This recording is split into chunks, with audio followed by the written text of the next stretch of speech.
Hello dear students, कैसे हैं आप। मैं हूं दीपक मेटकर, ई सहपाठी लर्निंग यूट्यूब चैनल से आप सभी का स्वागत करता हूं। आज हम पढ़ने वाले हैं क्लास 8 का इंग्लिश सब्जेक्ट्स का चैप्टर नंबर 1 अनदर चांस, जो कि एक पोयम है। और इस पोयम की आज हम इस वीडियो में कंप्लीट करने वाले हैं एक्सरसाइज। तो बच्चों, आप भी मेरे साथ में आपकी बुक ओपन कर लीजिए और आप बुक और कॉपी, आपकी नोटबुक आप रेडी रखिए। तो निकाल लीजिए आप पेज नंबर 2। हम शुरू करने वाले हैं इस चैप्टर की यानी इस पोयम की कंप्लीट एक्सरसाइज। ये वीडियो थोड़ा लंबा होने वाला है, तो आप इस वीडियो को गौर से देखिए। आज के इस वीडियो में मैं आपको इस चैप्टर और इस एक्सरसाइज से रिलेटेड जो भी डाउट्स हैं, जो मेन टॉपिक्स हैं, वो मैं आपको पूरा एक्सप्लेन करूंगा और इसके क्वेश्चन के आंसर्स मैं आपको यहाँ पे ऑन स्क्रीन देने की कोशिश करूंगा। तो चलिए शुरुआत करते हैं आज के लर्निंग के लिए। तो स्टूडेंट्स, यहाँ पर आपके पास बुक का पेज नंबर 2 आपने ओपन कर लिया है और साथ ही साथ आपके सामने इस मोबाइल की स्क्रीन पर भी मैंने ओपन करके रखा है। एक्सरसाइज हम यहाँ पर इसकी शुरुआत करेंगे। एक्सरसाइज में फर्स्ट वाला जो एक्टिविटी है या एक्सरसाइज है, उसे अब हम यहाँ पर समझने की कोशिश करेंगे। देखिए, आपके सामने यहाँ पे लिखा है लिसन एंड रिपीट।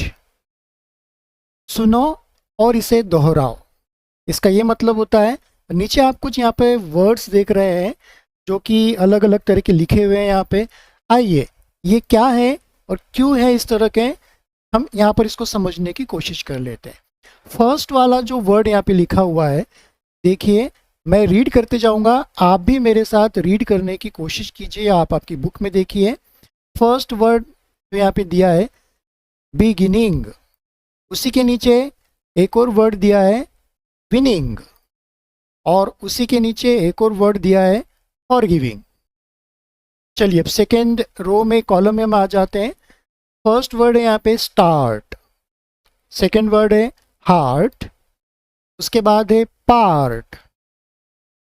थर्ड वाले कॉलम में हम आ जाते हैं बेटर, लेटर, बेटर। और लास्ट वाला जो कॉलम है फोर्थ नंबर का, उसको देख लेते हैं पीप, कीप, पीप। तो स्टूडेंट्स, यहाँ पर लिसन एंड रिपीट ये जो एक्सरसाइज है, इस एक्सरसाइज में आपको अलग अलग वर्ड्स यहाँ पे दिए गए हैं इंग्लिश के। ये सभी वर्ड्स आपको केवल पढ़ने के लिए नहीं दिए गए हैं, इनको पढ़कर आपको कुछ समझने के लिए भी, अंडरस्टैंडिंग के लिए भी दिया है। ये एक्सरसाइज आपको आपकी जो रीडिंग है और जो प्रोनाउंसिएशन है इंग्लिश लैंग्वेज में, उसको मजबूत करने के लिए ये एक्टिविटी आपसे करवाई जा रही है। तो मैं आपको यहाँ पे थोड़ा सा एक्सप्लेन कर देता हूँ। आप यदि देखेंगे फर्स्ट वाले कॉलम में जो हमारा फर्स्ट वर्ड है वो है बिगिनिंग, BEGINNING।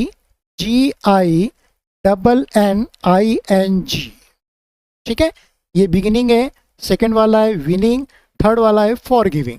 अब आप यदि ये तीनों वर्ड्स को गौर से यदि आप देखेंगे तो इन तीनों वर्ड्स के लास्ट में आपको कुछ लेटर्स, स्पेलिंग के लेटर्स कॉमन मिलेंगे। क्या है वो तीन लेटर्स? देखिए, ये मिलेगा आपको ING, यहाँ पर भी ING लगा है, यहाँ पर भी ING लगा है, और यहाँ पर भी ING लगा है।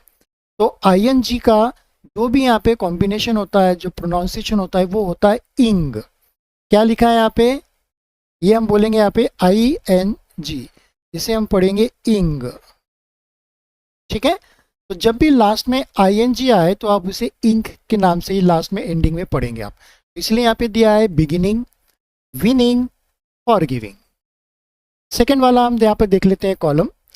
सेकेंड वाले में आपको यहाँ पे फिर से तीन शब्द दिए हैं अंग्रेजी के, start, heart and part.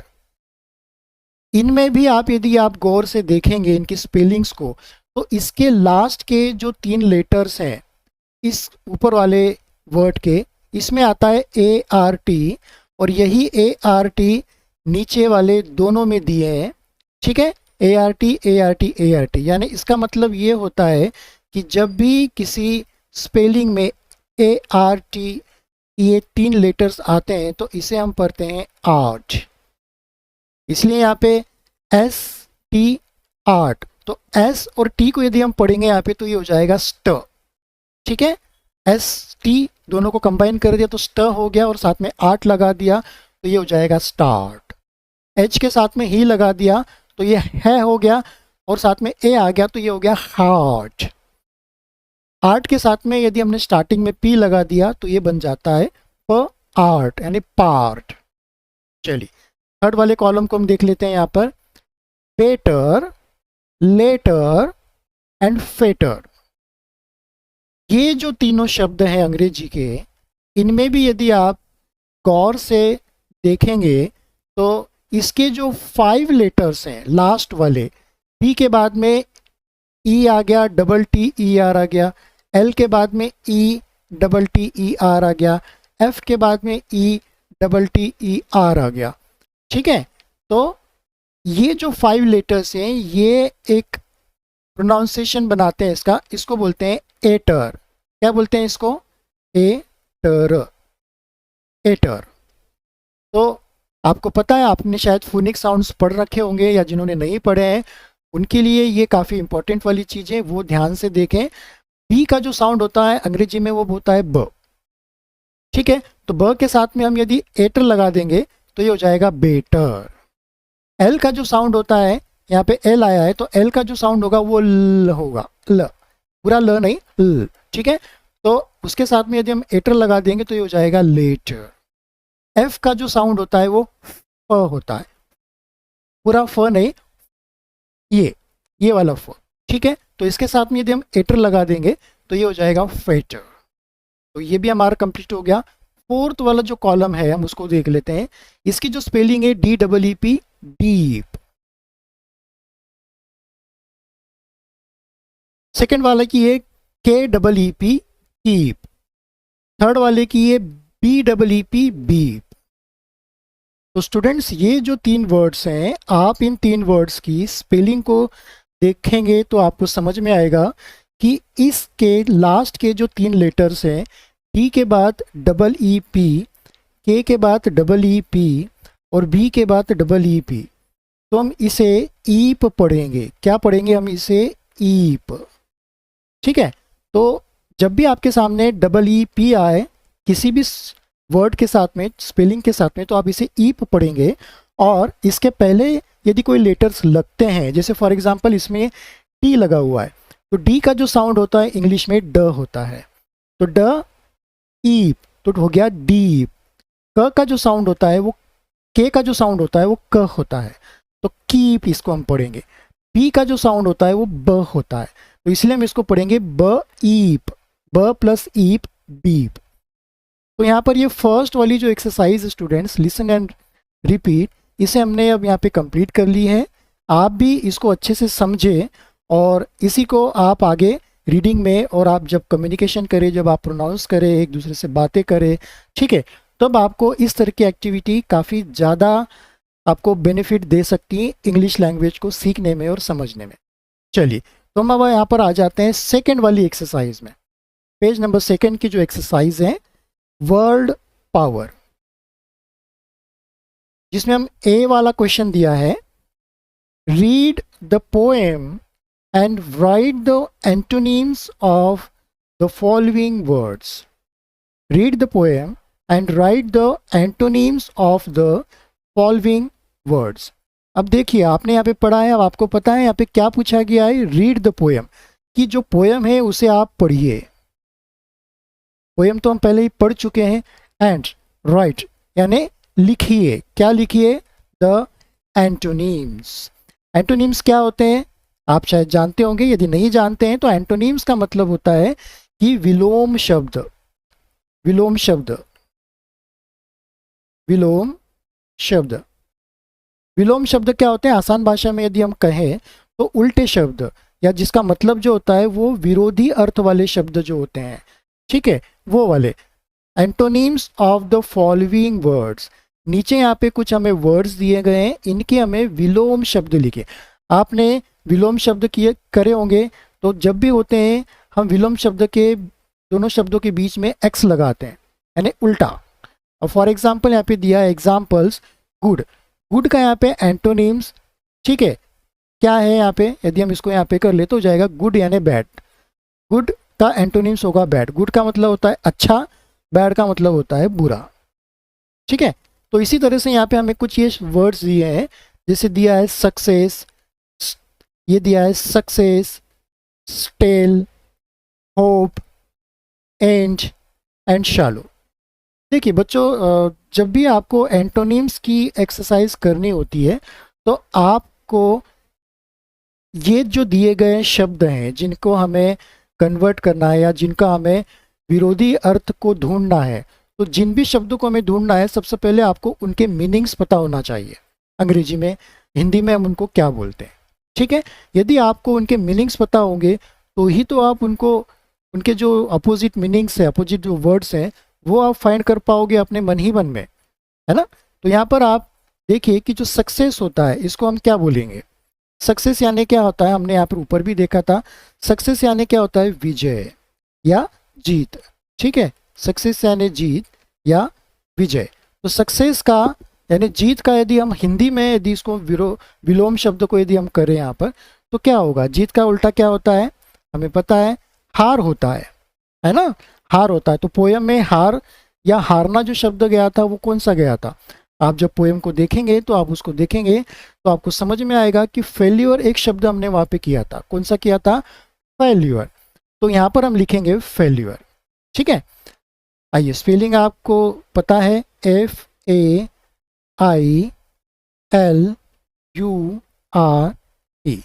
Failure. तो सक्सेस का एंटोनिम क्या हुआ, फेल्यूर, ठीक है। अब यहाँ पर आ जाते हैं, ये जो दिया है इसको पढ़ने की पहले कोशिश करते हैं, स्पेलिंग देख लेते हैं। STALE, ST stale. तो ये क्या आप पढ़ेंगे इसे, स्टेल। स्टेल का मतलब होता है बासा या पुराना, ठीक है। जो भोजन होता है हम उसे बोलते हैं स्टेल फूड, ठीक है। तो आपको पता हो गया बासा और पुराना, इसका हिंदी में हम जब ढूंढेंगे तो क्या निकलेगा, ताज़ा निकलेगा, ठीक है। तो ताजे को इंग्लिश में क्या बोलते हैं, फ्रेश। तो हम यहाँ पर लिखेंगे फ्रेश। फ्रेश की स्पेलिंग क्या आएगी, FRESH, फ्रेश। तो स्टेल का भी हमने यहाँ पे देख लिया। अब आ जाते हैं यहाँ पर होप। अब आपने जब पोयम पढ़ी थी तो ये वाले जो लेटर्स थे होप का, ये भी गया था। होप का क्या मतलब निकलता है, आपने देखा था, होप यानी क्या होता है, उम्मीद, है ना, उम्मीद। होप यानी उम्मीद। तो उम्मीद का हिंदी में विलोम शब्द क्या होगा, हाँ, ना उम्मीद होगा, है ना, ना उम्मीद या निराशा भी हम उसको बोल सकते हैं। तो निराशा के लिए हमने इस पोयम में एक वर्ड को सीखा था, वो क्या था, डिस्पेयर। क्या था, डिस्पेयर। तो मैं डिस्पेयर यहाँ पे लिख देता हूँ आपके लिए। स्पेलिंग होगी DESPAIR, डिस्पेयर, ठीक है। अब यहाँ पर फोर्थ वाला वर्ड देख लेते हैं जिसका मैं एंटोनिम करना है। यहाँ पे लिखा है एंड। एंड का मतलब होता है अंत यानी खत्म, ठीक है। तो इसका हम हिंदी में क्या मतलब निकालेंगे, एंटोनिम निकालेंगे, विलोम शब्द अंत और खत्म का, हम बोलेंगे शुरुआत, है ना। क्या बोलेंगे हम यहाँ पर, शुरुआत, ठीक है। तो हमने यहाँ पे एक देखा था पोयम के अंदर, क्या देखा था हमने यहाँ पे, बिगिन, ठीक है, बिगिनिंग अपन ने देखा था। तो इसकी स्पेलिंग क्या आएगा, तो बिगिनिंग ING लग गया था तो वो पूरा हमें यहाँ पे लिखने की जरूरत नहीं है, ठीक है। हाँ, यदि यहाँ पे एंडिंग होता, ING होता एंड के साथ में, तो हम यहाँ पे बिगिनिंग लिख सकते थे। तो यहाँ पे ING लगा हुआ नहीं है एंड के साथ में, तो हम यहाँ पे सिर्फ बिगिन लिखेंगे तो ही हमारा काम चल जाएगा, ठीक है। या आप यहाँ पे लिख सकते हो स्टार्ट, ये भी लिख सकते हो, बट बिगिन चूंकि हमें पोयम में से लिखना है तो बिगिन शब्द को हम यहाँ पे ज़्यादा इसको यूज़ करेंगे, ठीक है।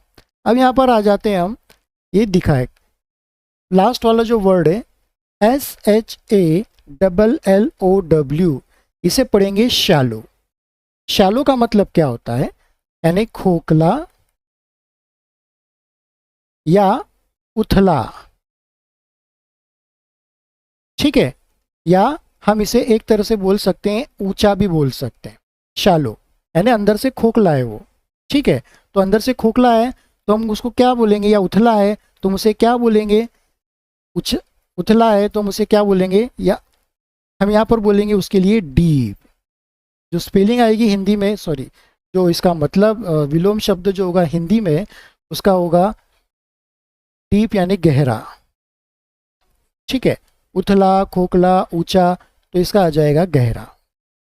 तो स्टूडेंट्स यहाँ पे हमने ये वर्ड पावर की ए वाली एक्सरसाइज भी कंप्लीट कर ली है। हमने इसके जितने भी एंटोनिम्स यानी विलोम शब्द होते हैं, विरोधी अर्थ के शब्द होते हैं, वो हमने उन दिए गए शब्दों के नीचे लिख लिए हैं। आइए सेकेंड वाले पार्ट पर हम आ जाते हैं, जो कि एक्सरसाइज नंबर है बी। यहाँ पर दिया गया है fill in the blanks with appropriate vowels. Fill in the blanks appropriate vowels. तो स्टूडेंट्स यहाँ पे पूछा गया है fill in the blanks with appropriate vowels. Fill यानी क्या, भरो या जमा करो, इन द ब्लैंक्स कुछ खाली जगह दी गई है, वहां पे हमें फिल करना है, विथ के साथ में, एप्रोप्रिएट। एप्रोप्रिएट यानी क्या, सही के, सही सही, हम यहाँ पे बोल सकते हैं सही सही। ठीक है, वोवेल्स, वोवेल्स यानी क्या होते हैं, वोवेल्स होते हैं स्वर। ठीक है, अब आप लोगों ने अंग्रेजी भाषा को आपने सीखा होगा, तो जो हम अंग्रेजी की ABCD करते हैं, यानी ए से लेके A to Z, ए से लेके Z तक के जो भी हमारे ये शब्द होते हैं, इनको हम, आपको पता है कि इसको बोलते हैं अल्फ़ाबेट। ठीक है, तो मैं आपको यहाँ पे समझाना चाह रहा हूँ कि वोवेल्स होते क्या है। तो ये जो लेटर्स है अंग्रेजी के ए से लेके Z, इनमें वोवेल्स होते हैं और कॉन्सोनेंट्स होते हैं। अब आपको वोवेल्स पता होना चाहिए कि ए से लेके Z के बीच में कौन से और कितने वोवेल्स होते हैं। तो आप सभी को पता होगा शायद कि अंग्रेजी के जो अल्फ़ाबेट्स होते हैं, जो लेटर्स होते हैं, इनमें जो स्वर होते हैं, जो वोवेल्स होते हैं, वो होते हैं 5 होते हैं। कौन कौन से हैं वे letters, A, E, I, O, you. ये जो लेटर्स हैं ए, ई, आई, ओ, यू, ये 5 लेटर्स जो होते हैं, ये होते हैं वोवेल्स इंग्लिश में। इनके अलावा जो बचे हुए हैं 21 लेटर्स, जो कि 26 अल्फा लेटर्स होते हैं इंग्लिश में, तो 5 तो हमने वोवेल्स निकाल लिए, बचे 21, 21, तो बचे वाले जो होते हैं वो होते हैं कॉन्सोनेंट्स। अब आप देखिए कि वोवेल्स क्यों होते हैं, जिस तरह से हमारे हिंदी की वर्णमाला में अ से लेके अह तक यानी ऋषि तक के हम यहाँ पे स्वर बोलते हैं, और बाकी के क से लेके ग तक जो होते हैं हम उनको व्यंजन बोलते हैं। तो आपको पता होगा कि व्यंजनों के साथ में जब स्वर लगते हैं तो ही हम एक स्पेलिंग को, हिंदी की चाहे वो इंग्लिश की चाहे, एक बनते हैं, मात्राएं वो पूरी शब्दों को हम उसमें लिख सकते हैं।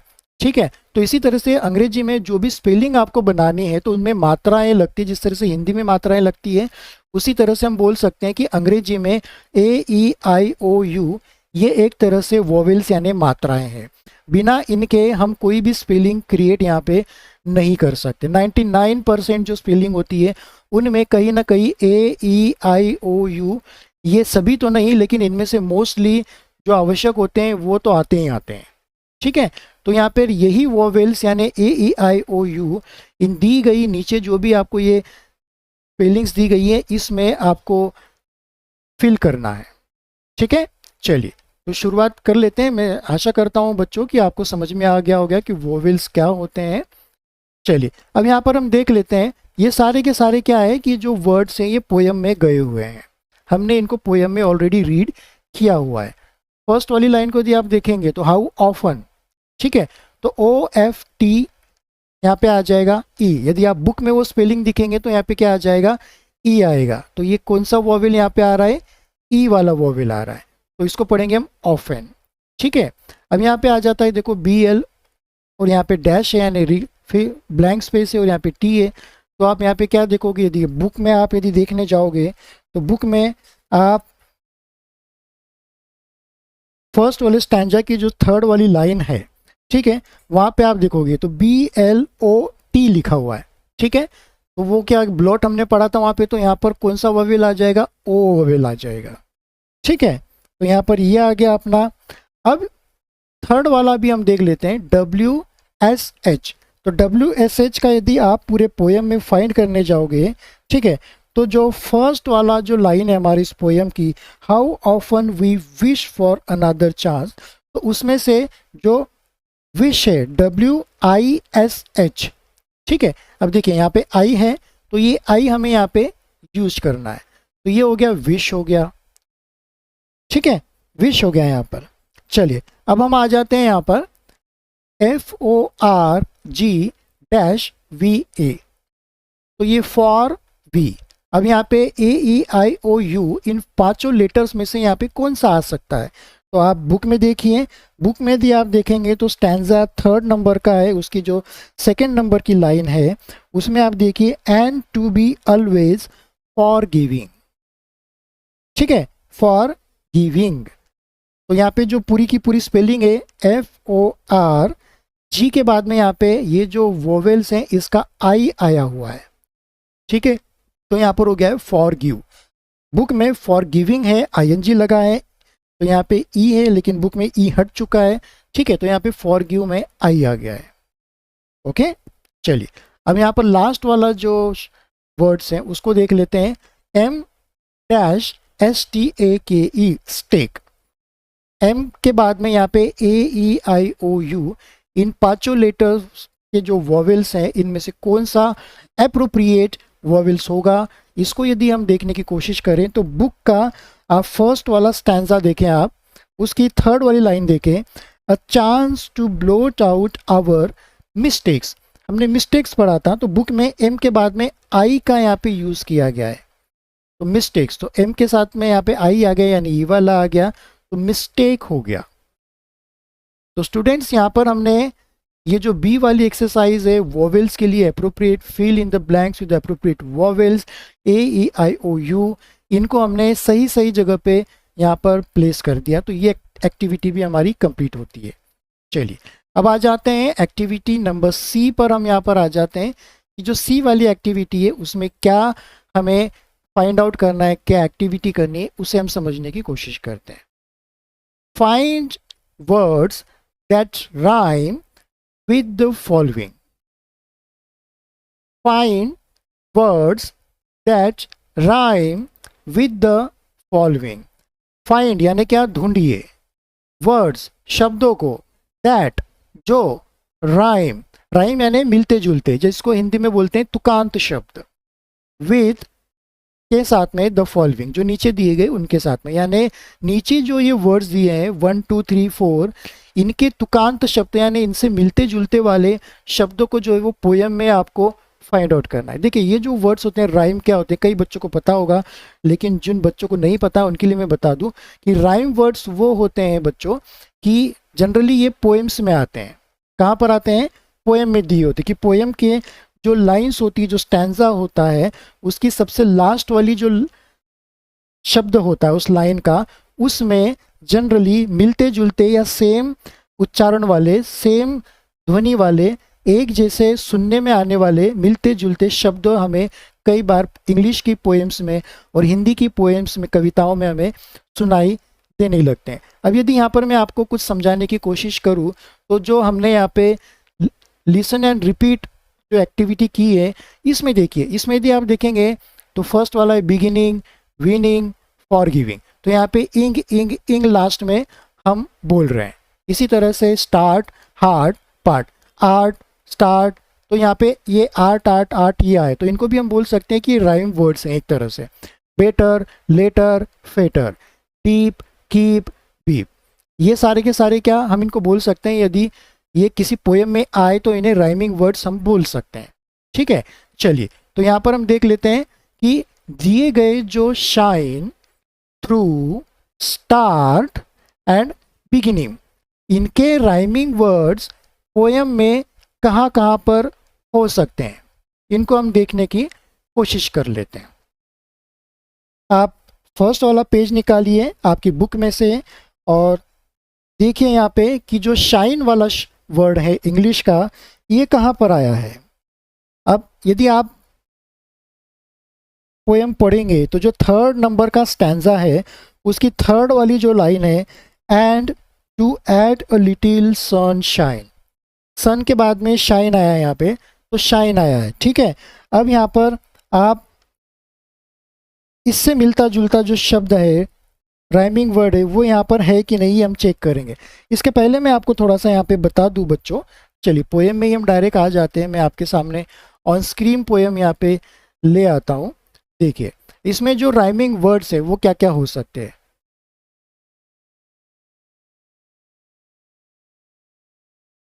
देखिए, how often we wish for another chance to make a fresh beginning, a chance to blot out our mistake and and change failure into winning। अब देखिए बच्चों यहाँ पे ये जो सेकेंड वाला लाइन है, इसका जो ये बिगिनिंग शब्द है, ये बिगिनिंग और फोर्थ वाला जो शब्द है विनिंग, ये राइमिंग वर्ड है इस पोयम में, ठीक है। अब आ जाते हैं सेकेंड वाले स्टैंजा में। It does not take a new day to make a brand new start. It only takes a deep desire to try with all our hearts। आप जो भी लास्ट वाले जो शब्द हैं उन पर ही आप ध्यान कीजिए।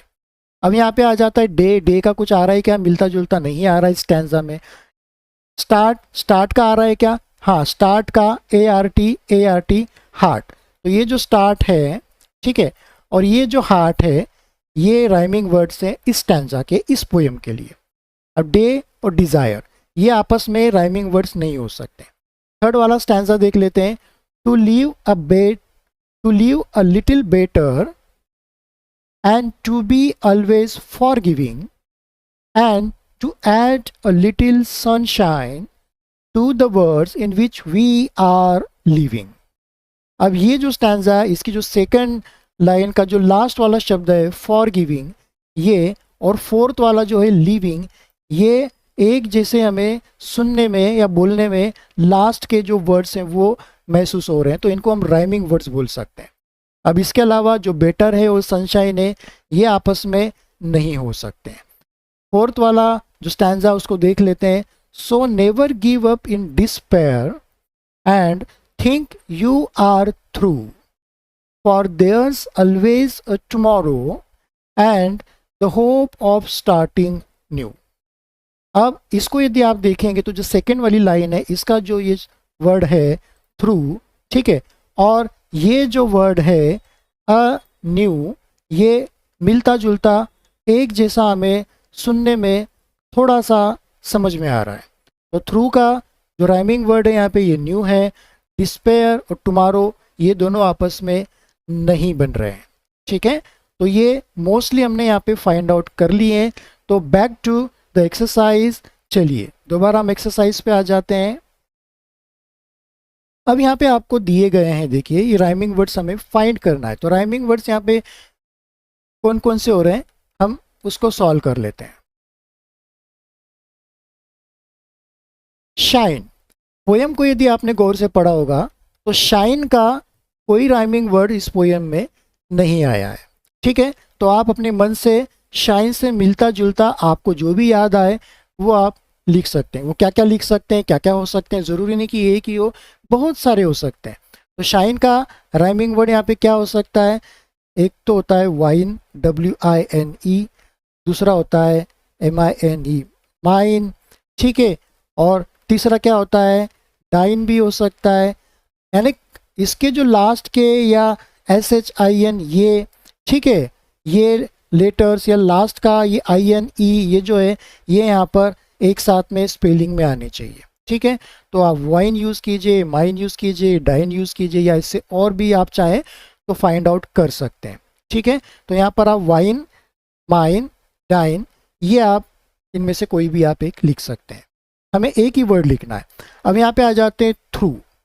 थ्रू के लिए हमने यहाँ पे देखा था, क्या देखा था थ्रू के लिए हमने, ब्रांड न्यू, तो यहाँ पे आ जाएगा न्यू, ठीक है। ज़रूरी नहीं है कि यहाँ पे स्पेलिंग ही यहाँ पर आ जाए, हाँ उससे मिलता जुलता सुनाई देने में भी हो, ठीक है, वो आना चाहिए। अब यहाँ पे क्या है स्टार्ट। स्टार्ट के लिए हमने क्या देखा था, हार्ट, HEART, पोयम में आपने देखा होगा, मैंने हाईलाइट किया था रेड से, तो वो आ जाता है हार्ट। ठीक है। बिगिनिंग के लिए हमने कौन सा वाला वर्ड देखा था?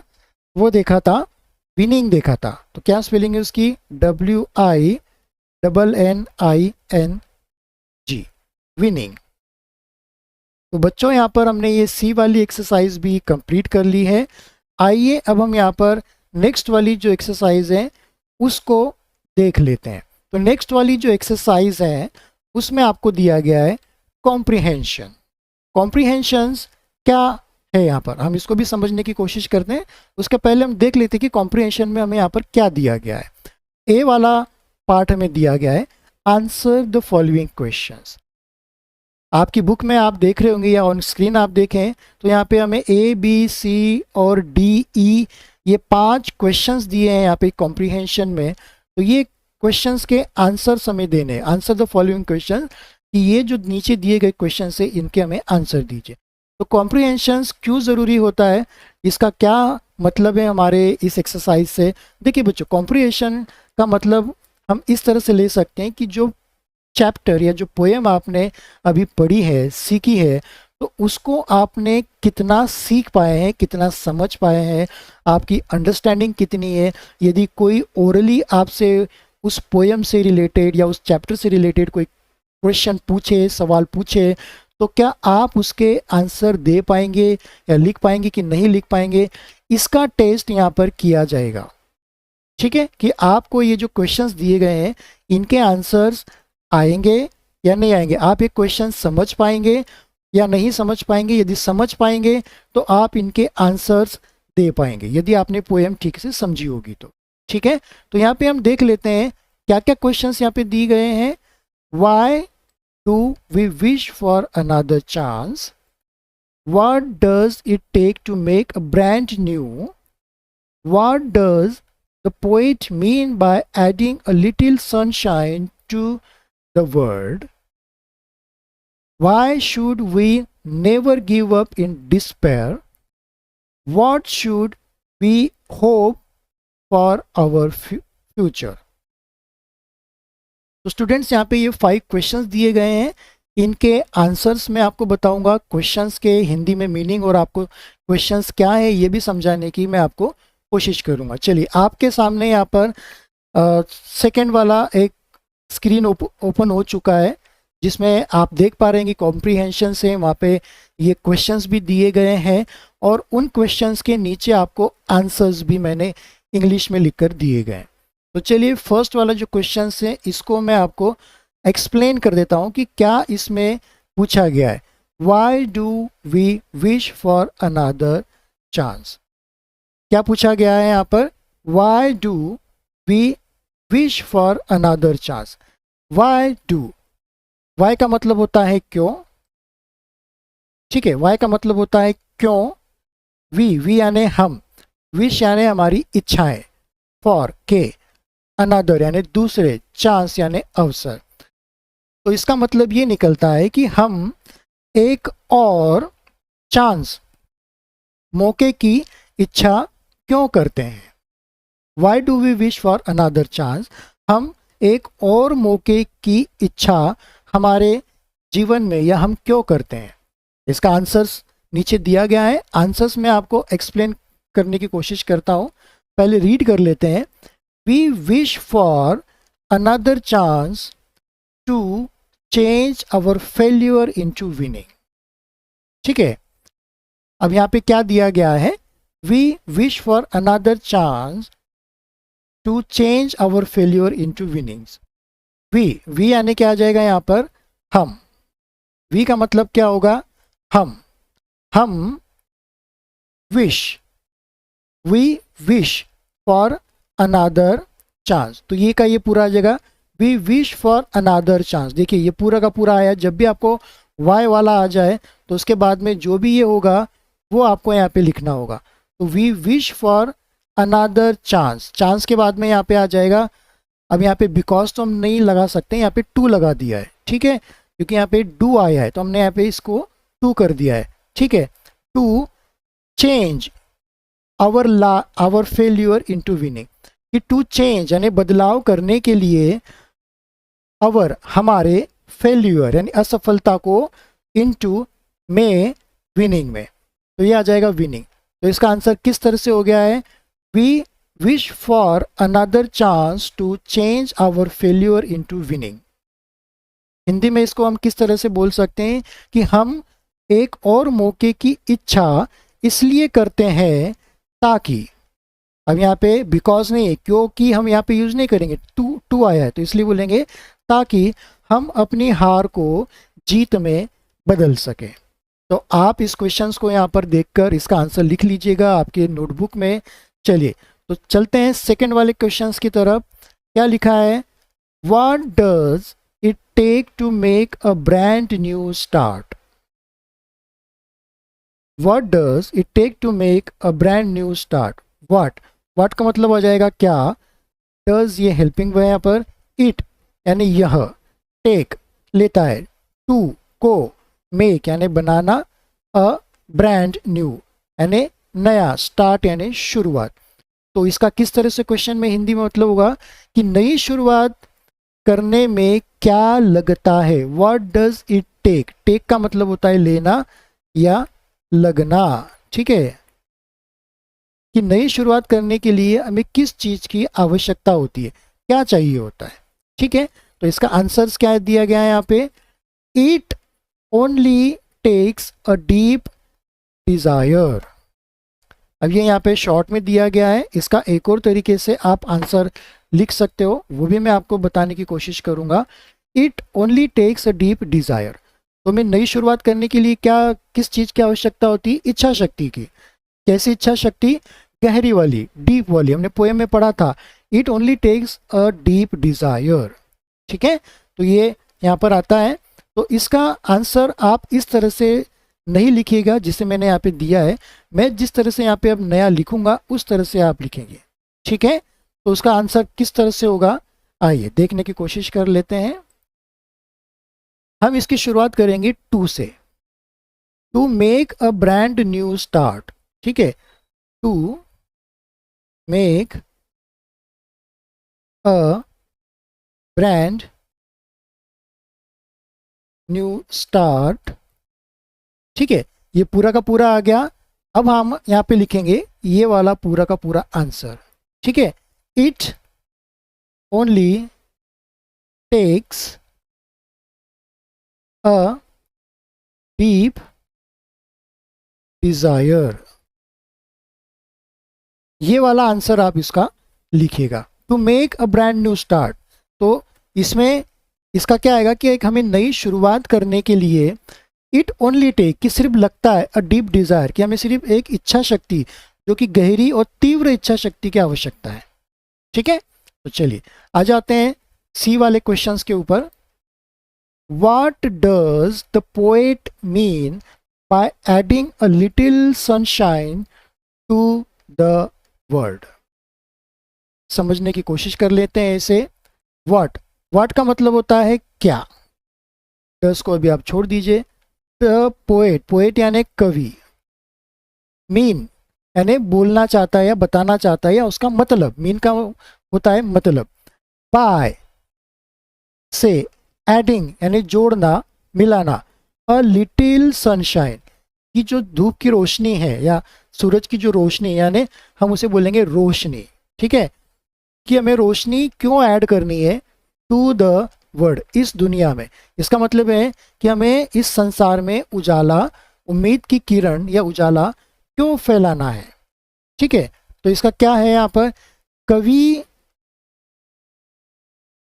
ऐसा क्यों कहना चाहता है या कवि क्यों ऐसा बोलना चाहता है कि थोड़ी रोशनी फैलाने से क्या मतलब है। कवि बोलना चाहता है कि कवि का मतलब क्या है कि थोड़ी रोशनी फैलाने से क्या होगा, उसका मतलब हमें यहाँ पे बताना है। मीन, आंसर क्या है वो देख लेते हैं। The poet means to make our life better and become something in this world.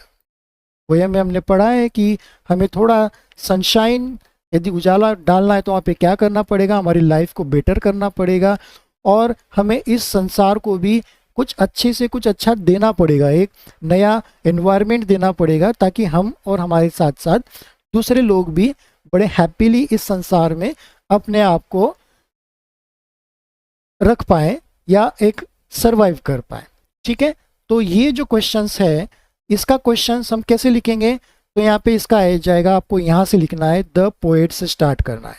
The poet mean, ठीक है, यहाँ पे आ जाएगा द पोएट मीन। अब देखिए यहाँ पे मीन लगा है, यहाँ पे एस लगा दिया है। ठीक है, तो यहाँ पे उसकी बहुत सारी इच्छाएं हैं, तो यहाँ पे मीन्स, ठीक है, द पोएट मीन्स टू, क्या, टू हमने लगा दिया है, मेक, बनाई, आवर लाइफ बेटर, कि हमारे जीवन को बेहतर बनाना है, एंड बिकम, बनना है, something in this world, something यानी हमें इस जीवन में कुछ बनना है या इस संसार में बनना है, ठीक है, जो कि बेहतर बनना है।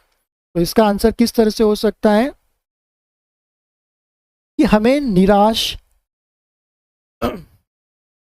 सॉरी, कि कवि का मतलब है कि अपनी जिंदगी को बेहतर बनाए और इस संसार में अपना कुछ अच्छा वजूद आप बनाए, कुछ बेहतर इंसान आप यहाँ पर बने। ठीक है, चलिए, तो अब डी वाले क्वेश्चंस को अब हम समझने की कोशिश कर लेते हैं। Why should we never give up in despair? इसको समझ लेते हैं, इस क्वेश्चंस को। वाई यानी क्यों, शुड यानी चाहिए, वी यानी हम, नेवर यानी कभी नहीं, गिव अप छोड़ना चाहिए, देना चाहिए, इन डिस्पेयर, डिस्पेयर यानी क्या होता है यहाँ पे, निराशा। तो इसका किस तरह से यहाँ पे आ जाएगा, क्वेश्चंस क्या होगा, हमें कभी निराश होकर हिम्मत क्यों नहीं छोड़ देनी चाहिए।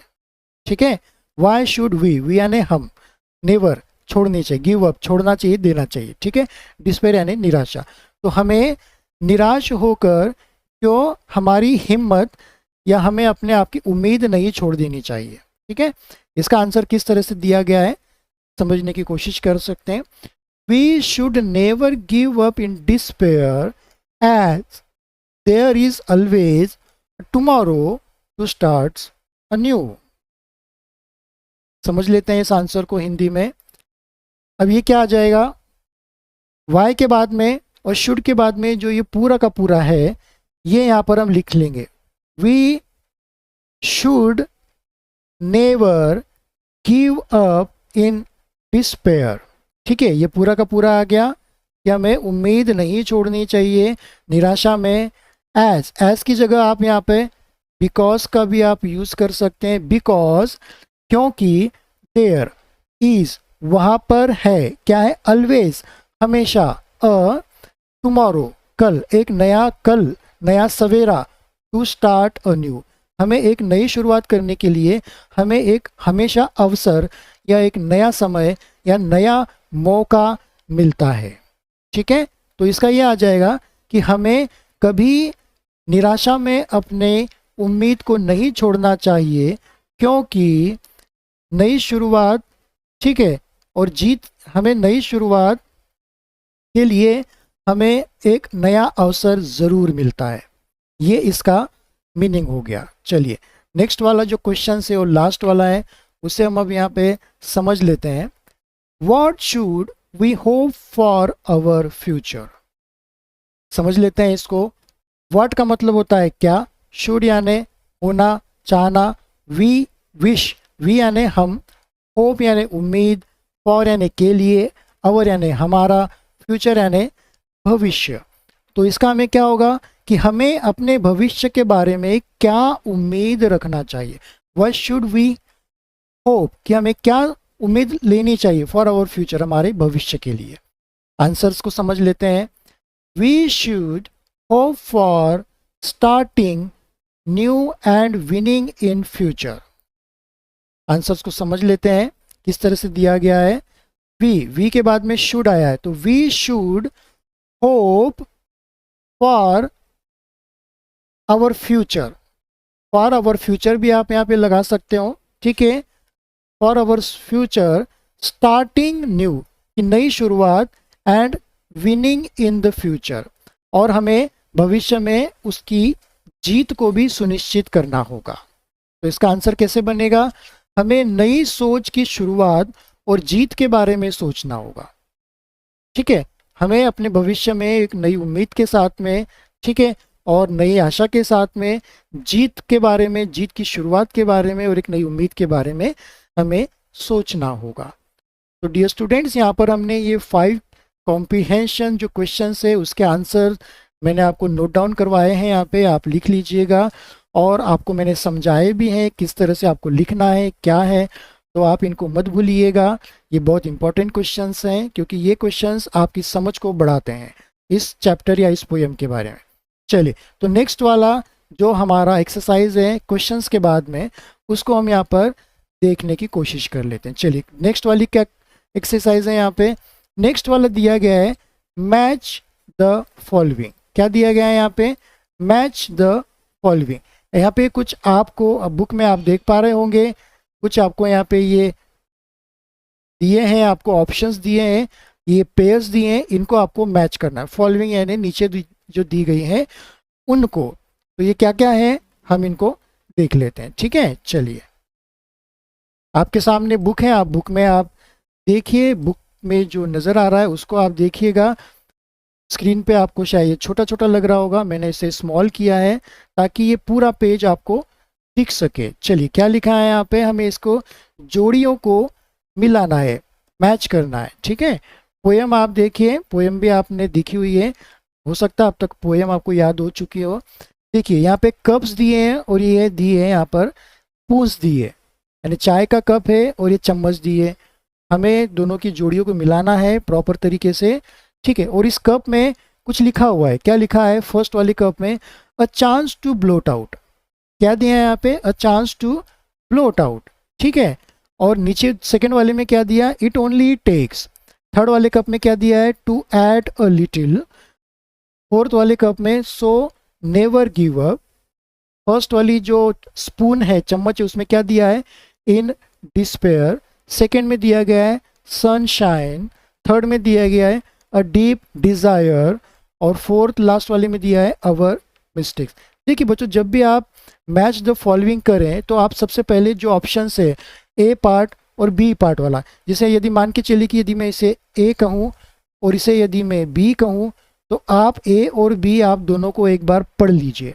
पढ़ने के बाद आपको समझ में आ जाएगा कि क्या लिखा है और बी वाले पार्ट में क्या लिखा है और कुछ किसकी क्या पेयर हम यहाँ पर कर सकते हैं। सबसे पहले आप उन पेयर को मिलाइए। जरूरी नहीं कि आप फर्स्ट वाली को स्टार्ट करें सबसे पहले, जो ऊपर से लेके नीचे तक, जैसे फोर्थ ऑप्शन दिए 4 कप हैं, तो जो आपको सबसे पहले आती है उसी को आप करने की यहाँ पर कोशिश कीजिए। चलिए, तो मैं आपको फर्स्ट से शुरुआत करके बताता हूँ। यहाँ पे अ चांस, अ चांस का यहाँ पे क्या आ जाएगा? A chance to blot. ठीक है, ये वाला आ जाएगा, लास्ट वाले से जाएगा our mistakes. A chance to blot out our mistakes. Poem में भी यही लाइन आई है, तो ये इसकी पेयर हो गई। सेकेंड वाले को देख लेते हैं। It only takes. It only takes क्या होता है? इट ओनली टेक्स में क्या आ जाएगा? पढ़िए, इन डिस्पेयर ये नहीं आ सकता, सनशाइन भी नहीं आ सकती, अ डीप डिजायर हाँ ये आ सकता है। It only takes a deep desire, तो सेकेंड वाले का जो आ जाएगा बी का थर्ड वाला आ जाएगा। ठीक है, अब हम ए का थर्ड वाला देख लेते हैं। To add a little. अब जो बचे हैं उन्हीं पे हम कॉन्सेंट्रेट करेंगे। To add a little, first वाले देख लेते हैं। इन डिस्पेयर ये तो नहीं हो सकता है। अ सनशाइन हाँ ये हो सकता है। तो ये क्या है? हमें पता है पोएम में यही लिखा है, to add a little sunshine, तो इसको हम इससे मैच कर देंगे। अब लास्ट में जो बची हुई है, जाहिर सी बात है कि यहाँ भी एक ही बचा है, तो आप इसको डायरेक्ट इससे मिला दीजिए। कभी कभी क्या होता है, आपने देखा होगा कि ए पार्ट में तो 4 ऑप्शन पूछे हैं और बी पार्ट में 4 के अलावा 5 या 6 दे दिए हैं। ठीक है, कभी कभी एग्जाम में ऐसे भी आते हैं, तो आप ध्यान से इनको मैच कीजिएगा। एग्जाम में यदि आपसे पूछा जाए, एग्जाम में आपको एक कप वगैरह नहीं बने आएंगे, डायरेक्ट लिखा होगा a chance to blot out, and यहाँ पे चम्मच नहीं बनी होगी, अवर मिस्टेक्स। ठीक है, तो ये पेयर आप कीजिएगा। ये एक्टिविटी है, एक फन आपके साथ में आ जाए, आपको अच्छा लगे एक्टिविटी सॉल्व करना, इसलिए आपको इस तरह से ये यहाँ पे दी गई है। ठीक है, चलिए, तो बी वाली जो हमारी एक्सरसाइज है वो हमने यहाँ पे कंप्लीट कर ली है। ठीक है, अब हम आ जाते हैं इसके बाद में कौन सी एक्टिविटी है उसको देख लेते हैं। चलिए अब यहाँ पे आ जाइए। अब यदि आप आ जाओगे पेज नंबर 4 पे, आप आ जाइए तो पेज नंबर 4 पे आपको दिया गया लेट्स रीड। रीड का मतलब होता है पढ़ना, लेट्स का मतलब होता है चलो, चलो पढ़ते हैं, चलो पढ़ते हैं या चलो पढ़ो। ठीक है, ये इसका मीनिंग होगा। क्या दिया है नीचे, read the passage carefully. Read यानी पढ़ो, द पैसेज यानी नीचे जो दिया गया है वो पैसेज, केयरफुली, केयरफुली यानी सावधानी से। चलिए तो जो दिया गया है उसे हम पढ़ने की कोशिश कर लेते हैं। चलिए मेरे साथ साथ आप भी इसे पढ़िए। क्या दिया गया है, 2 crows challenge each other to see which of them could fly higher while carrying sacks of the same size। पहले हम इसको एक बार पूरा पढ़ लेते हैं स्टूडेंट्स, फिर मैं आपको इसमें इसके ट्रांसलेशन करके या इसमें क्या है उसका डिटेल एक्सप्लेनेशन करता हूँ। ठीक है, चलिए। The first crow filled his sack with cotton and laughed at the other crow who had filled his with salt which was much heavier। अब यहाँ पे तो ये दो पिक्चर्स दिए हैं, क्रो है यहाँ पे, ठीक है, और उन्होंने कुछ अपने पैरों से पकड़ा हुआ है। चलिए नीचे क्या दिया है लाइन में यहाँ पे, however when it began to rain as the second crow had expected, the salt began to dissolve. The cotton absorbed the rain water and became so heavy that the first crow did not even have the strength to get off the ground and he had to admit defeat। तो students यहाँ पर हमने इसे पढ़ लिया है। अब ये जो है आपको क्यों दिया गया है, एक्स्ट्रा एक्सरसाइज क्या है, इसके बेनिफिट क्या है, तो यहाँ पर आपको ये रीड करने के लिए दिया है। जब भी आपकी रीडिंग हैबिट बन पाए, ठीक है, और रीड करने से क्या होता है, खास करके अंग्रेजी के यदि हम कोई पैराग्राफ या कोई स्टोरी, ठीक है, या कोई पेज या कोई लेख लिटरेचर हम पढ़ें, तो पढ़ते रहने से क्या होता है कि वर्ड्स और काफ़ी हद तक ग्रामर हमारे मन ही मन में, हमारे दिमाग में हमें ग्रामर के बारे में जानकारी मिलने लगती है। और जब आप इसे लाउडर में पढ़ते हैं तो आपका जो प्रोनाउंसिएशन है और आपकी जो वोकेबलरी है वो डेवलप होने लगती है। आप मन ही मन में उसका ट्रांसलेशन एक्सरसाइज भी कर लेते हो। तो आप इस तरह से यदि रीडिंग करते जाएंगे तो आप अंग्रेजी भाषा में, इंग्लिश लैंग्वेज में आपकी बहुत अच्छे से कमांड आप ले लोगे और आप बड़े कम समय में ही आप अंग्रेजी बोलना लिखना, कोई बोलता है तो आप उसको सुनकर उसका मीनिंग निकालना, समझना, ठीक है, आप अंग्रेजी में शुरू हो जाओगे, पक्के हो जाओगे। कहने का मतलब ये पक्के हो जाओगे। इसलिए जब भी आपको मौका मिले अंग्रेजी की स्टोरीज आप पढ़ते रहिए, यही नहीं हिंदी में भी आप पढ़ती रहिए। हिंदी में भी आपकी रीडिंग जो होना है पक्की होनी चाहिए, ठीक है। ऐसा नहीं कि हमें अंग्रेजी ही करना चाहिए, हिंदी पर भी आपको फोकस करना है, ठीक है बच्चों। चलिए तो यहाँ पर मैं आपको ये समझाने की कोशिश करता हूँ। 2 crows challenge each other to see which of them could fly higher।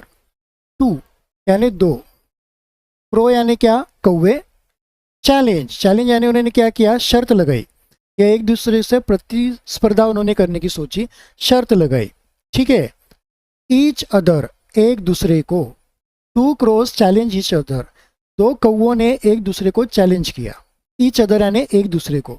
2 किस लिए, 2 यानी किस लिए, 2 सी यह देखने के लिए, विच यानी कौन, ऑफ देम कि उनमें से कौन, पुल्ड सकता है, फ्लाई उड़ना, हायर ऊंचा। तो इसका मतलब होगा कि 2 कौवों ने एक दूसरे से शर्त लगाई, वह शर्त यह लगाई कि उन दोनों में से कौन सबसे ऊंचा आसमान में उड़ सकता है, ठीक है। वाइल साथ में या साथ साथ, कैरिंग लेकर चलना, सैक्स यानी क्या, बोरे या थैलिया या पोटली, ऑफ द सेम साइज से, ऑफ द यानी की सेम यानी एक जैसी, साइज यानी आकार, एक जैसे आकार की। तो फर्स्ट वाला ये जो लाइन है पूरा का पूरा कि दो कौवों ने एक दूसरे को चैलेंज किया कि कौन सबसे ज़्यादा आसमान में ऊंचा उड़ सकता है। वो किस तरह से कि साथ में लेकर चलना होगा क्या, कि दो बोरियां या दो थैलियां जो होगी एक ही आकार की, सेम साइज की। ठीक है, चलिए। द फर्स्ट क्रो, पहला जो कौवा है वो, द फर्स्ट क्रो फिल्ड यानी उसने भर लिया, हीज सैक्स, उसकी जो बोरी थी, जो थैला था, पोटली थी, उसको उसने भर लिया। विथ, किस साथ में, किसके साथ में, कॉटन, कपास, किसके साथ में उन्होंने भर लिया, कपास के साथ में। जो पहला कौवा था उसने अपनी थैली को कपास के साथ में पूरा भर लिया। एंड, और, लाफ्ट, हंसा, लाफ्ट क्या हो गया यहाँ पे, हंसा, हंस दिया वो। एट, किस पर, एट, पर, द अदर क्रो, दूसरे कौवे पर, दूसरे कौवे पर वो हंस दिया। हु, जो, हैड फिल्ड, जिसने भर लिया था, जिसने भरा था, क्या भरा था, हीज, उसकी, विथ, के साथ में, हीज विथ यानी उसकी बोरी को, उसकी पोटली को, विथ सॉल्ट, सॉल्ट यानी क्या होता है, नमक, कि नमक के साथ में उसने भर लिया था। विच, जो कि, वॉज, थी, मच, बहुत, हेवियर यानी क्या, भारी। तो जो दूसरा कौवा था वो, जो पहला कौवा था वो दूसरे कौवे के ऊपर हंसा। वो इसलिए हंसा कि जो दूसरा कौवा था उसने अपनी बोरी में नमक भर लिया था, और नमक आपको पता है कपास से भारी होता है। दोनों की थैलियाँ तो सेम साइज की हैं, तो जिस बोरी में कपास होगा वो उठाने में हल्की होगी, ठीक है, और जो नमक से भरी होगी वो नमक थोड़ा सा भारी होगा, तो वो कपास के मुकाबले में भारी होगा। तो इसलिए वो इस कौवे की इस कदम से वो अचरज भी हुआ होगा और उसके मूर्खता पर शायद वो हंस भी रहा होगा। ठीक है, चलिए, तो यहाँ पर ये समझ में आ गया आपको। अब आगे का देख लेते हैं। How ever when it began to rain, however, जैसे ही या जिस तरह से, ठीक है, जैसे ही, when, जब, it began to rain, बारिश शुरू हो गई। began यानी क्या हो गया, बारिश शुरू हो गई, कि जब बारिश शुरू हो गई। as the second crow, जो दूसरा कौवा था, जैसे ही दूसरा कौवा था, हैड एक्सपेक्टेड, एक्सपेक्टेड यानी उम्मीद की तरह या जैसा सोचा था वैसे होना, ठीक है, एक्सपेक्टेड यानी जिस तरह से वो चाह रहा था उस तरह से। As the second crow had expected, कि जिस तरह से दूसरे नंबर के कौवे ने सोचा था या मान लिया था या उसके अंदर एक कॉन्फिडेंस था कि उसने जैसा चाहा था। The salt began to dissolve, नमक है, बिगैन हो गया, शुरू हो गया, ठीक है। टू डिजॉल्व, डिजॉल्व का मतलब होता है घुलना, ठीक है। तो आपको पता होगा बच्चों कि जो नमक होता है वो पानी में घुलने लगता है। तो बारिश में उस पोटली पर जैसे ही बारिश की बूंदें गिरी तो वो जो नमक था वो धीरे धीरे घुलने लगा, पानी में घुलने लगा। तो जाहिर सी बात है घुल जाएगा, तो जो नमक होगा धीरे धीरे बोरी में से कम होने लगेगा, और कम होते होते धीरे धीरे वो पूरी तरह से खत्म हो जाएगा, तो बोरी पूरी खाली होगी। अब उस बोरी का वजन उतना नहीं होगा, यानी बोरी का वजन बारिश जैसे जैसे वो भीगता जाएगा और वो गलता जाएगा, डिसॉल्व होता जाएगा, वैसे वैसे उस बोरी की या उस सैक का जो वजन है, वेट है, वो धीरे धीरे कम होता जाएगा। लेकिन यदि आप ध्यान से समझने की कोशिश करेंगे तो जो फर्स्ट वाला कौवा था उसने अपने सैक में कॉटन भर के रखा था, और आपको पता है कि कॉटन जो होता है वो पानी में डिसॉल्व नहीं होता है, लेकिन वो पानी को एब्जॉर्ब करता है, ठीक है। तो कॉटन क्या करेगा कि पानी को एब्जॉर्ब कर लेगा और धीरे धीरे उस पानी को एब्जॉर्ब करने से उस कपास का जो है वजन, जो कॉटन है उसका वजन बढ़ने लगेगा और इस तरह से वो पूरा का पूरा जो सैक है उसका भी वजन धीरे धीरे धीरे बढ़ने लगेगा। जब वो पूरा का पूरा भीग जाएगा तो उसका वजन बहुत ज़्यादा भारी हो जाएगा। आप चाहो तो ये एक्सपेरिमेंट घर पे कर सकते हो। तो थैली लीजिए कपड़े की, उस एक में आप कपास भरिए, ठीक है, और एक में आप नमक को भर दीजिए। कुछ देर के लिए उनको पानी में छोड़ दीजिए 5 मिनट के लिए और उसके बाद निकालिए। तो आप देखेंगे कि जिसमें नमक आपने भरा था वो नमक पूरी तरह से पानी में घुल चुका है। अब वो थैली खाली है, लेकिन जो कपास की थैली थी उसमें अभी भी कपास है, लेकिन वो कपास गीली हो चुकी है और पहले के मुकाबले उनका वजन ज़्यादा हो चुका है। तो आप चाहो तो इसका वजन पानी में डालने के पहले वेट आप करके आप लेने की कोशिश कीजिए, ठीक है। चलिए नेक्स्ट आगे आ जाते हैं हम। The cotton absorbed the rain water and became so heavy। जो कॉटन था, द कॉटन यानी कपास ने एब्जॉर्ब यानी सोख लिया क्या, द रेन वाटर, बारिश का पानी सोख लिया, रेन वाटर, एंड और बिकेम, अब वो हो चुकी थी या बन चुकी थी, सो बहुत ज़्यादा, हेवी बहुत ज़्यादा वजन उसके अंदर बढ़ चुका था, दैट जो कि द फर्स्ट क्रो, जो कि पहला कौवा था, डिड नॉट इवन, जिसको नहीं लग रहा था, डिड नॉट इवन जिसे नहीं लगा था, हैव जिसे नहीं लगा था, द स्ट्रेंथ जिसे डिड नॉट इवन, अब वो ये नहीं कर पा रहा था, इवन यानी पाना, हैव यानी कर पाना, द स्ट्रेंथ अब उसके अंदर इतनी स्ट्रेंथ यानी क्या, ताकत, ठीक है, या क्षमता, ये हो सकता है, ठीक है। The first crow did not even have, कि अब उसके पास इतना दम या क्षमता या ताकत नहीं थी, टू गेट ऑफ उठना, ऊपर उठने के लिए, द ग्राउंड यानी जमीन से ऊपर उठने के लिए, ठीक है। एंड ही हैड और उसने, हैड टू यानी लिया क्या, एडमिट यानी उसने कबूल कर लिया, मान लिया, डिफीट यानी हार, एडमिट यानी मान लेना, ठीक है। अब क्या हुआ कि फर्स्ट वाला जो कौवा था वो अब उस सैक को इतना भी उसमें ताकत या दम नहीं बचा कि वो उसको लेकर हवा में पंखों के सहारे ऊपर उठ पाए, वो उठ ही नहीं पा रहा था। इसलिए वो अब क्या हो गया कि शर्मिंदा भी हुआ होगा और उसने अपनी हार पहले जो सेकंड वाला कौवा था उससे अपनी हार को मान लिया कि ठीक है भाई मैं हारा तुम जीते। अब जो सेकंड वाला कौवा था उसका तो वजन हल्का हो गया। पहले क्या सिनेरियो था कि फर्स्ट वाला क्रो उठ नहीं पा रहा था, और फर्स्ट वाला क्रो जो है वो उठ पा रहा था, सेकंड वाला क्रो नहीं उठ पा रहा था। लेकिन बारिश होने के बाद सेकंड वाला क्रो जो है वो उठ पा रहा था, क्योंकि इसकी जो सैक थी वो अब हल्की हो गई थी, लाइटर हो गई थी, और जो फर्स्ट वाला क्रो है उसकी पानी में गीली होने की वजह से कपास भारी होने से वो नहीं उठ पा रहा था। तो ये यहाँ पर इसकी स्टोरी का है। तो समय बदल गया, यानी देखिए समय दोनों का आपस में किस तरह से बदला है। तो डियर बच्चों, ये जो पोएम है आपने रीड की है, इससे आपका वोकेबलरी को तो बढ़ा ही है, लेकिन साथ में आपको एक नैतिक मॉरल, आपको यहाँ पे एक शिक्षा भी मिली है कि कभी किसी को हमें फालतू में अपने अहंकार की वजह से हमें दूसरे को नीचा नहीं देखना चाहिए, सामने वाले की जो ताकत है उसे कम नहीं आंकना चाहिए। कभी हमें हमेशा बुद्धि का उपयोग भी करना चाहिए, ठीक है।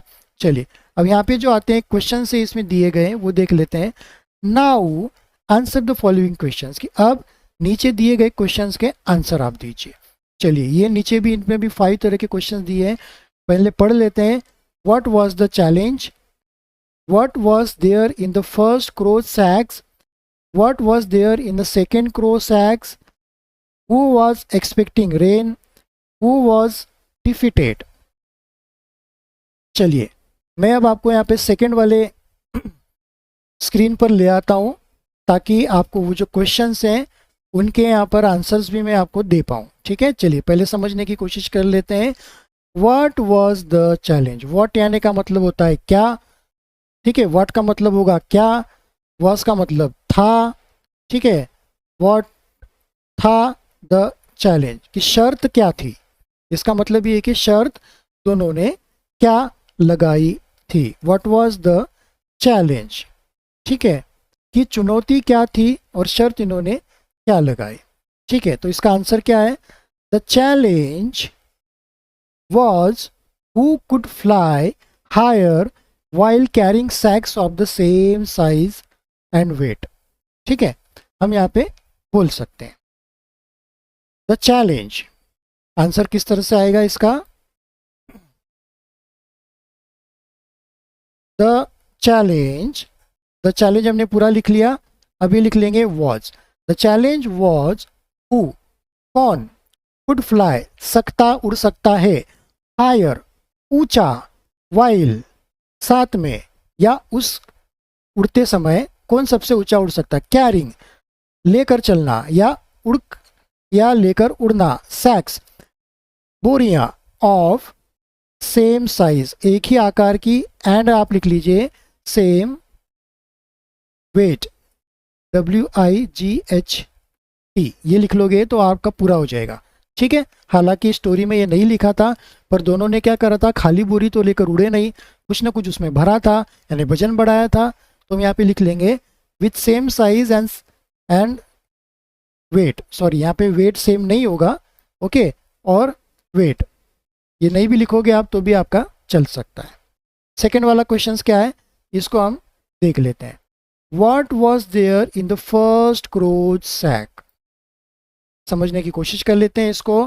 What यानी क्या, was यानी था, there यानी वहां पर, in यानी अंदर, the first crow जो पहला कौवा था उसका s लगाया अपॉस्ट्रोफी के साथ में, तो फर्स्ट वाले कौवे के, तो यहाँ पे इसका मतलब ये होगा सैक यानी बोरी। तो इसका मीनिंग क्या होगा कि जो पहला कौवा था उसकी बोरी में क्या था, पहले कौवे के बोरे में क्या था, इसका ये पूरा मतलब निकलेगा। ठीक है, तो इसका आंसर किस तरह से हो सकता है, there was cotton in a first crow's sack. Answer समझ लेते हैं, देयर, देयर का ही आ गया यहाँ पे, वहां पर वॉज लगा दिया हमने, वॉज कॉटन, क्या था, कॉटन। ठीक है, और बाकी का जो था एज इट इज पूरा अपन ने लिख लिया, in the first crow's sack, कि पहला वाला जो कौवा था उसके सैक में कॉटन थी या कॉटन था। थर्ड वाला हम यहाँ पे देख लेते हैं, what was there in the second crow's sack. ऊपर की तरफ क्वेश्चन से यहाँ पर, अब यहाँ पे पूछा जा रहा है कि जो सेकेंड वाला क्रो था उसकी सैक में क्या था, सेकेंड वाले क्रो की सैक में क्या था, इसके बारे में वो हमें पूछा गया है। तो क्या था सेकेंड वाले क्रो के सैक में, सॉल्ट, है ना, सॉल्ट था ना, तो इसका आंसर क्या आएगा, there was salt in the second crow's sack. There, तो ये देयर का हमने यहाँ पे शुरू में लिख लिया, वॉज ले लिया और सॉल्ट लगा दिया, और बाकी का जो था पूरा का पूरा एज इट इज हमने यहाँ पे कॉपी और पेस्ट कर दिया। There was a salt in the second crow's sack. Fourth वाला क्वेश्चन क्या है उसको समझ लेते हैं, who was expecting rain. Who का मतलब होता है कौन, वॉज था, एक्सपेक्टिंग चाह रहा था, रेन बारिश, कि कौन चाह रहा था कि बारिश हो जाए, कौन चाह रहा था बारिश हो जाए। मैंने आपको स्टोरी पढ़ाई है, क्या बता सकते हैं आप मुझे इसका आंसर,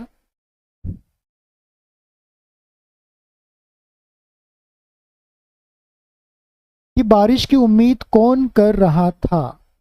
तो आंसर क्या आएगा, the second crow was expecting rain.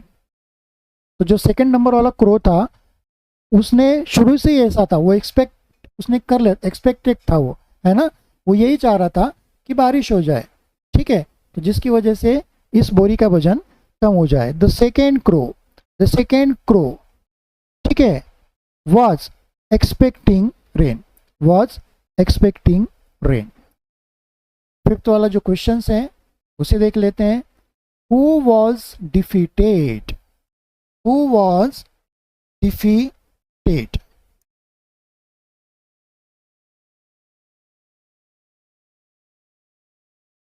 Who का मतलब आएगा यहाँ पे कौन, वॉज था, डिफीटेड का मतलब हो गया है हारा, कि कौन हारा या कौन हार गया।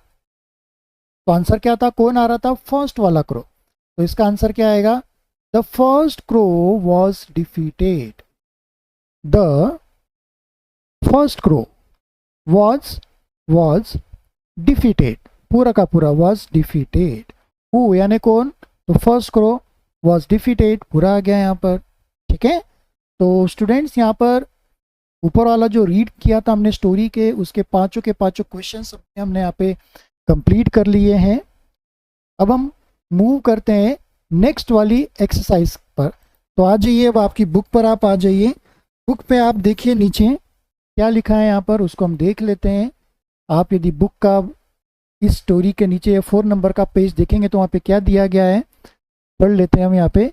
लेट्स राइट, कि लिखिए, चलो लिखते हैं, यानी अब आपको यहाँ पे राइटिंग करनी है। ठीक है, अब यहाँ पे राइटिंग की एक्सरसाइज है। क्या पूछा गया है यहाँ पे, right a paragraph a night before examination using the expressions given below. क्या दिया है यहाँ पे आपसे, समझ लेते हैं क्वेश्चंस को। राइट मतलब क्या होता है राइट का, कि लिखिए या लिखो, अ पैराग्राफ, कि एक पैराग्राफ आप लिखिए, ऑन किस पर लिखिए आप, a night before the examination. Night का मतलब होता है रात, अ मैंने एक रात, बिफोर यानी पहले, द एग्जामिनेशन, एग्जाम यानी क्या, परीक्षा।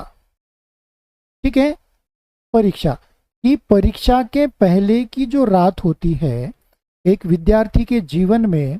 ठीक है, आपको भी शायद टेंशन लगता होगा कि जब आपकी एग्ज़ाम होती होगी तो आप रात भर तक या तो पढ़ाई करते होंगे, या एक दिन पहले रात को, या आपका दूसरे दिन पेपर है, एग्ज़ाम है।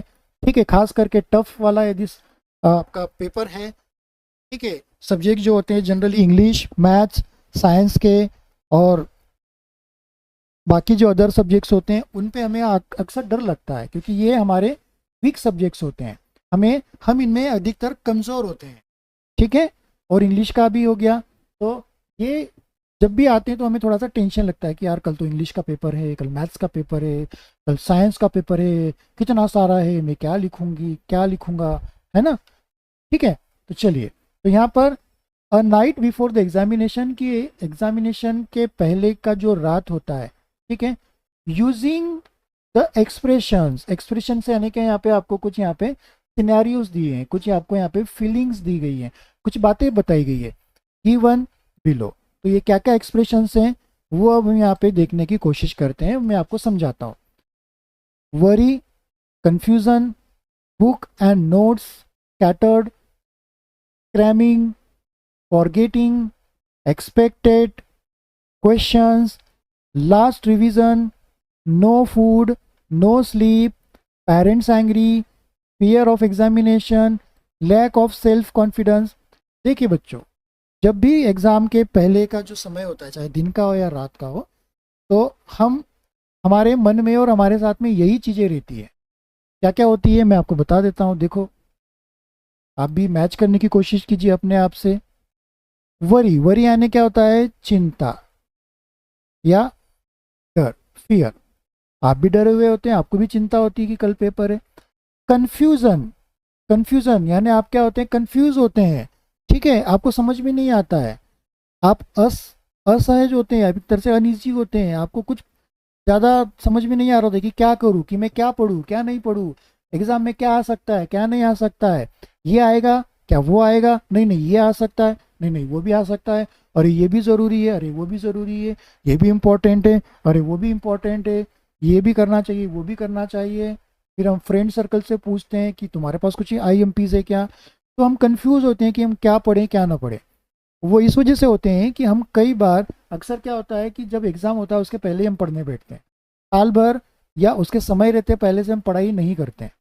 तो यही स्थिति हमारी, ये कंडीशन सभी की तरह बनती, जो बच्चे डेली अपनी पढ़ाई नहीं करते हैं, वीक होते हैं, पढ़ाई में कमज़ोर होते हैं, तो उन बच्चों के साथ में अक्सर यही होता है। तो वो IMPs के चक्कर में होते हैं, और IMP के चक्कर में भी वो कैसे होते हैं, थोड़ा याद होता है थोड़ा नहीं होता है, या कई बार कंफ्यूजन हो जाता है कि इस प्रश्न का उत्तर वो उस प्रश्न में मिक्स कर देते हैं। इसका आंसर उसमें लिख दिया, उसका आंसर इसमें लिख दिया, ये समझ में नहीं आता है। क्वेश्चन पढ़ा है लेकिन क्वेश्चन का आंसर क्या होगा हमने क्वेश्चन का मतलब ही नहीं निकाला। ठीक है, चलिए, बुक्स, किताबें, नोट्स यानी कॉपियों में जो लिखा है वो स्कैटर्ड, स्कैटर्ड यानी फैलना या बिखरना। आप जब पढ़ने बैठते हो तो काफ़ी सारी आप किताबें ले लेते हो, आप गाइड भी ले लेते हो, बुक भी ले लेते हो, नोट्स भी ले लेते हो। ठीक है, आपने 2020 क्वेश्चंस भी ले लिए हैं, आपने दूसरे जो एग्ज़ाम्स के पहले जो बच्चे रेफर करते हैं 20 क्वेश्चंस या कुछ IMPs वाले ऐसी बुक्स आती हैं आजकल, ठीक है, वो आप यूज़ करते हो। यानी आपके सामने 4-5 बुक्स पढ़ी हैं, साथ में नोट्स पढ़ी हैं, पुरानी कॉपी पढ़ी है, नई कॉपी पढ़ी है, फ्रेंड की कॉपी पढ़ी है। अब आप तो मोबाइल भी है, मोबाइल में आपने कुछ नोट्स की फ़ोटोज़ मंगवा रखी है, वो भी है। क्या पढ़े क्या ना पढ़े, ठीक है, तो स्कैटर्ड से आप मोबाइल भी साथ में ले रहे, बुक्स भी ओपन है, नोट भी ओपन है, इस तरह से ये भी सिनेरियो बनता है। अब यहाँ पे आ जाता है स्क्रैमिंग। स्क्रैमिंग यानी क्या, याद करना।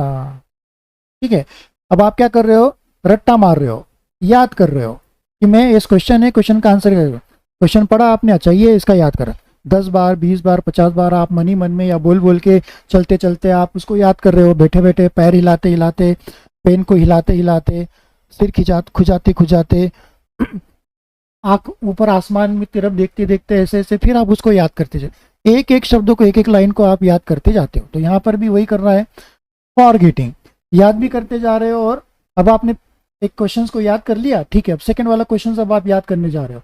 अब आपने किसी को बोला कि लो मेरा याद ले लो, मेरे क्वेश्चन पूछ लो मुझसे। अब सामने वाला पूछ रहा है आपसे, अब आप क्या कर रहे हो, भूल गए हो, थोड़ा याद है थोड़ा याद नहीं है। तो फॉरगेटिंग का मतलब होता है यहाँ पे भूलना। तो आप भूल जाते हो, फिर आप याद, नहीं नहीं ये नहीं ये नहीं, भूल गए, फिर सामने वाला याद दिलाता है, फिर आपको याद आता है, हाँ अच्छा अच्छा।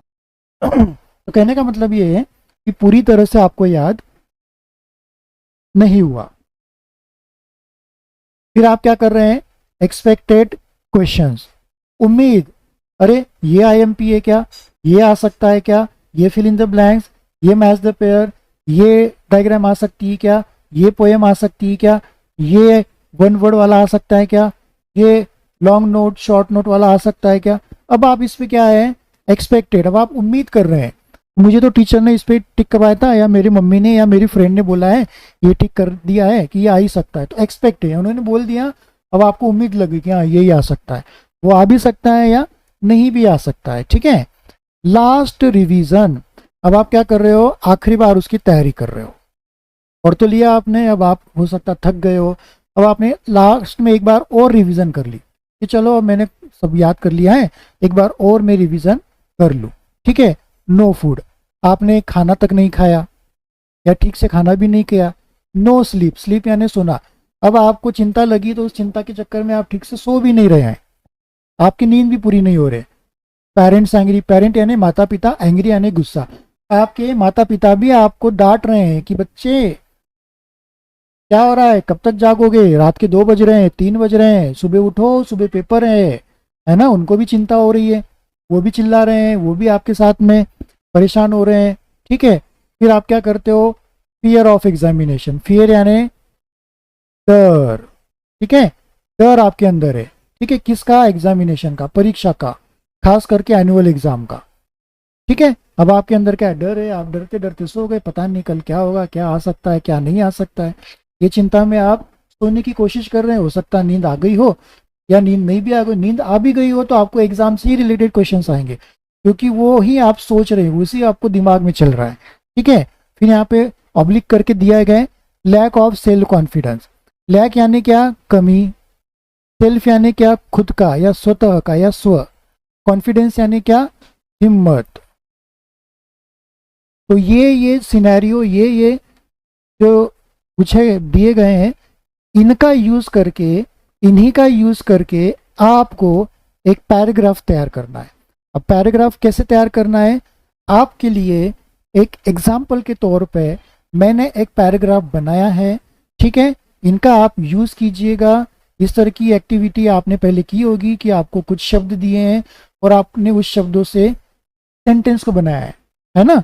जैसे मैं कहूँ कि बारिश, बारिश ये शब्द यदि आपको दिया है तो उस पर आप एक सेंटेंस बनाइए। तो आप क्या करोगे कि जो सेंटेंस होगा उसमें बारिश का शब्द आ ही जाएगा। अब वो बारिश किस तरह से आ सकता है ये आपके ऊपर डिसाइड करता है। फॉर एग्जाम्पल, कल बारिश होने वाली है, तो देखो इसमें बारिश आया, कल बारिश हो रही थी, अब इसमें भी बारिश शब्द आया।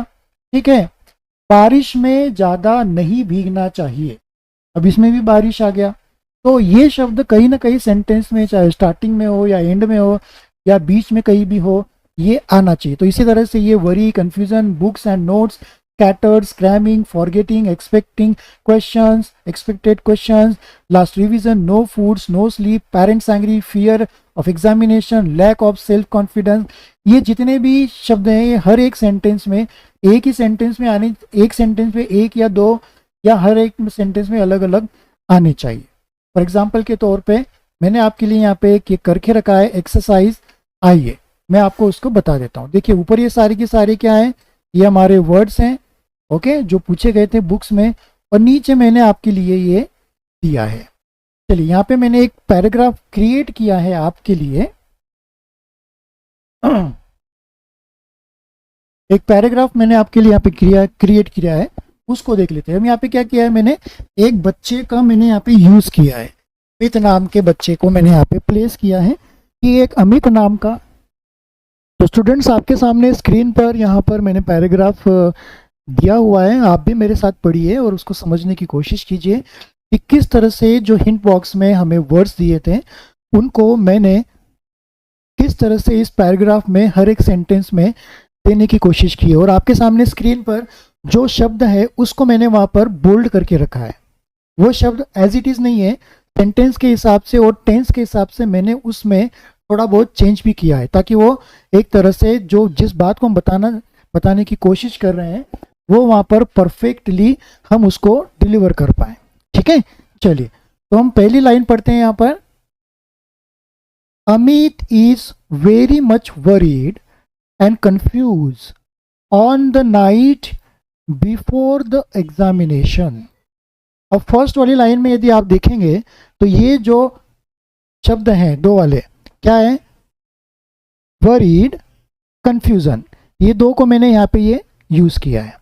कि अमित नाम का एक लड़का है, वो बड़ा ही परेशान हो रहा था, कंफ्यूज हो रहा था और चिंता कर रहा था, उसे चिंता लग गई थी। On the night before the examination, कब, नाइट में, कि परीक्षा के पहले की जो रात थी तब। सेकंड वाली लाइन अपन पढ़ लेते हैं। His all books and notes lie scattered in the whole room। अब ये जो सेकेंड वाली लाइन है इसमें मैंने देखिए बाकी के जो दो बच्चे वाले हैं, बुक्स और नोट्स, बुक्स और नोट्स स्कैटर्ड, ये तीन, 1 2 3, इनको देखिए किस तरह से मैंने यहाँ पे यूज किया है। हीज यानी उसकी, हीज ऑल बुक्स, बुक्स आ गया, एंड नोट्स, और नोट्स आ गई, लाइज यानी पड़ी हुई है, स्कैटर्ड बिखरी हुई है, इन द होल रूम पूरे कमरे में उसकी जो किताबें हैं, जो नोट्स हैं, वो सारी की सारी बिखरी, वो सारी की सारी क्या है कि बिखरी पड़ी हुई है। Amit is screaming the most important questions. अब यहाँ पे जो बचा है लास्ट वाला स्कैटर्ड भी हम लोगों ने यहाँ पे यूज कर लिया है, इसको यहाँ पे ले लिया है। अब ये आ जाएगा स्क्रैमिंग। ठीक है, स्क्रैमिंग जो शब्द है मैंने यहाँ पे कहाँ पे यूज किया है, इस स्क्रैमिंग का मतलब होता है कि रट्टा मारना, याद करना। अमित क्या कर रहा है, अमित इज स्क्रैमिंग, अमित याद कर रहा है द मोस्ट इंपॉर्टेंट क्वेश्चंस। कौन से क्वेश्चंस, द मोस्ट इंपॉर्टेंट, उसने जिन पे टिक लगाया था या जहाँ से उसको जानकारी मिली होगी उन क्वेश्चंस को वो क्या कर रहा है, रट्टा मार रहा है, याद करने की कोशिश कर रहा है।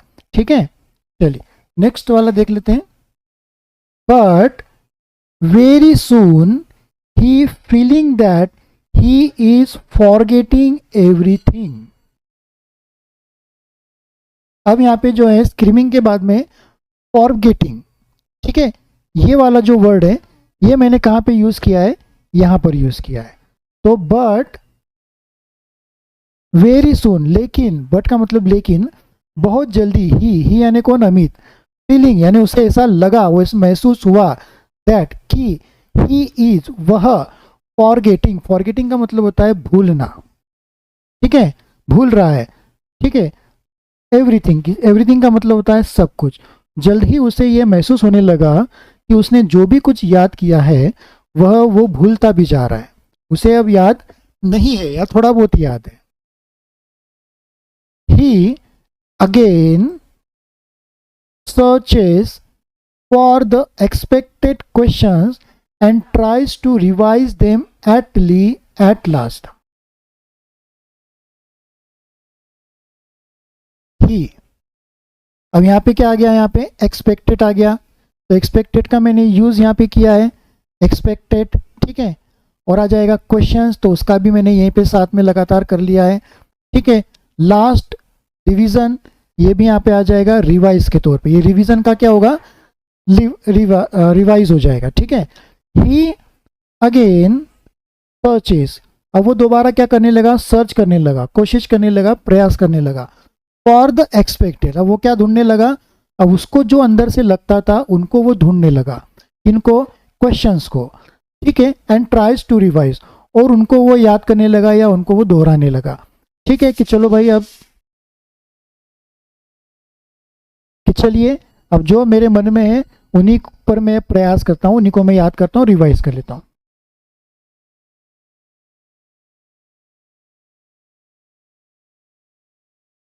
एट लास्ट, ठीक है। अब आगे देख लेते हैं क्या आ जाएगा, नो फूड नो स्लीप, ये हमें देखना है, तो इसको मैंने कहां पे यूज किया है, he is also unable to have his food or sleep properly.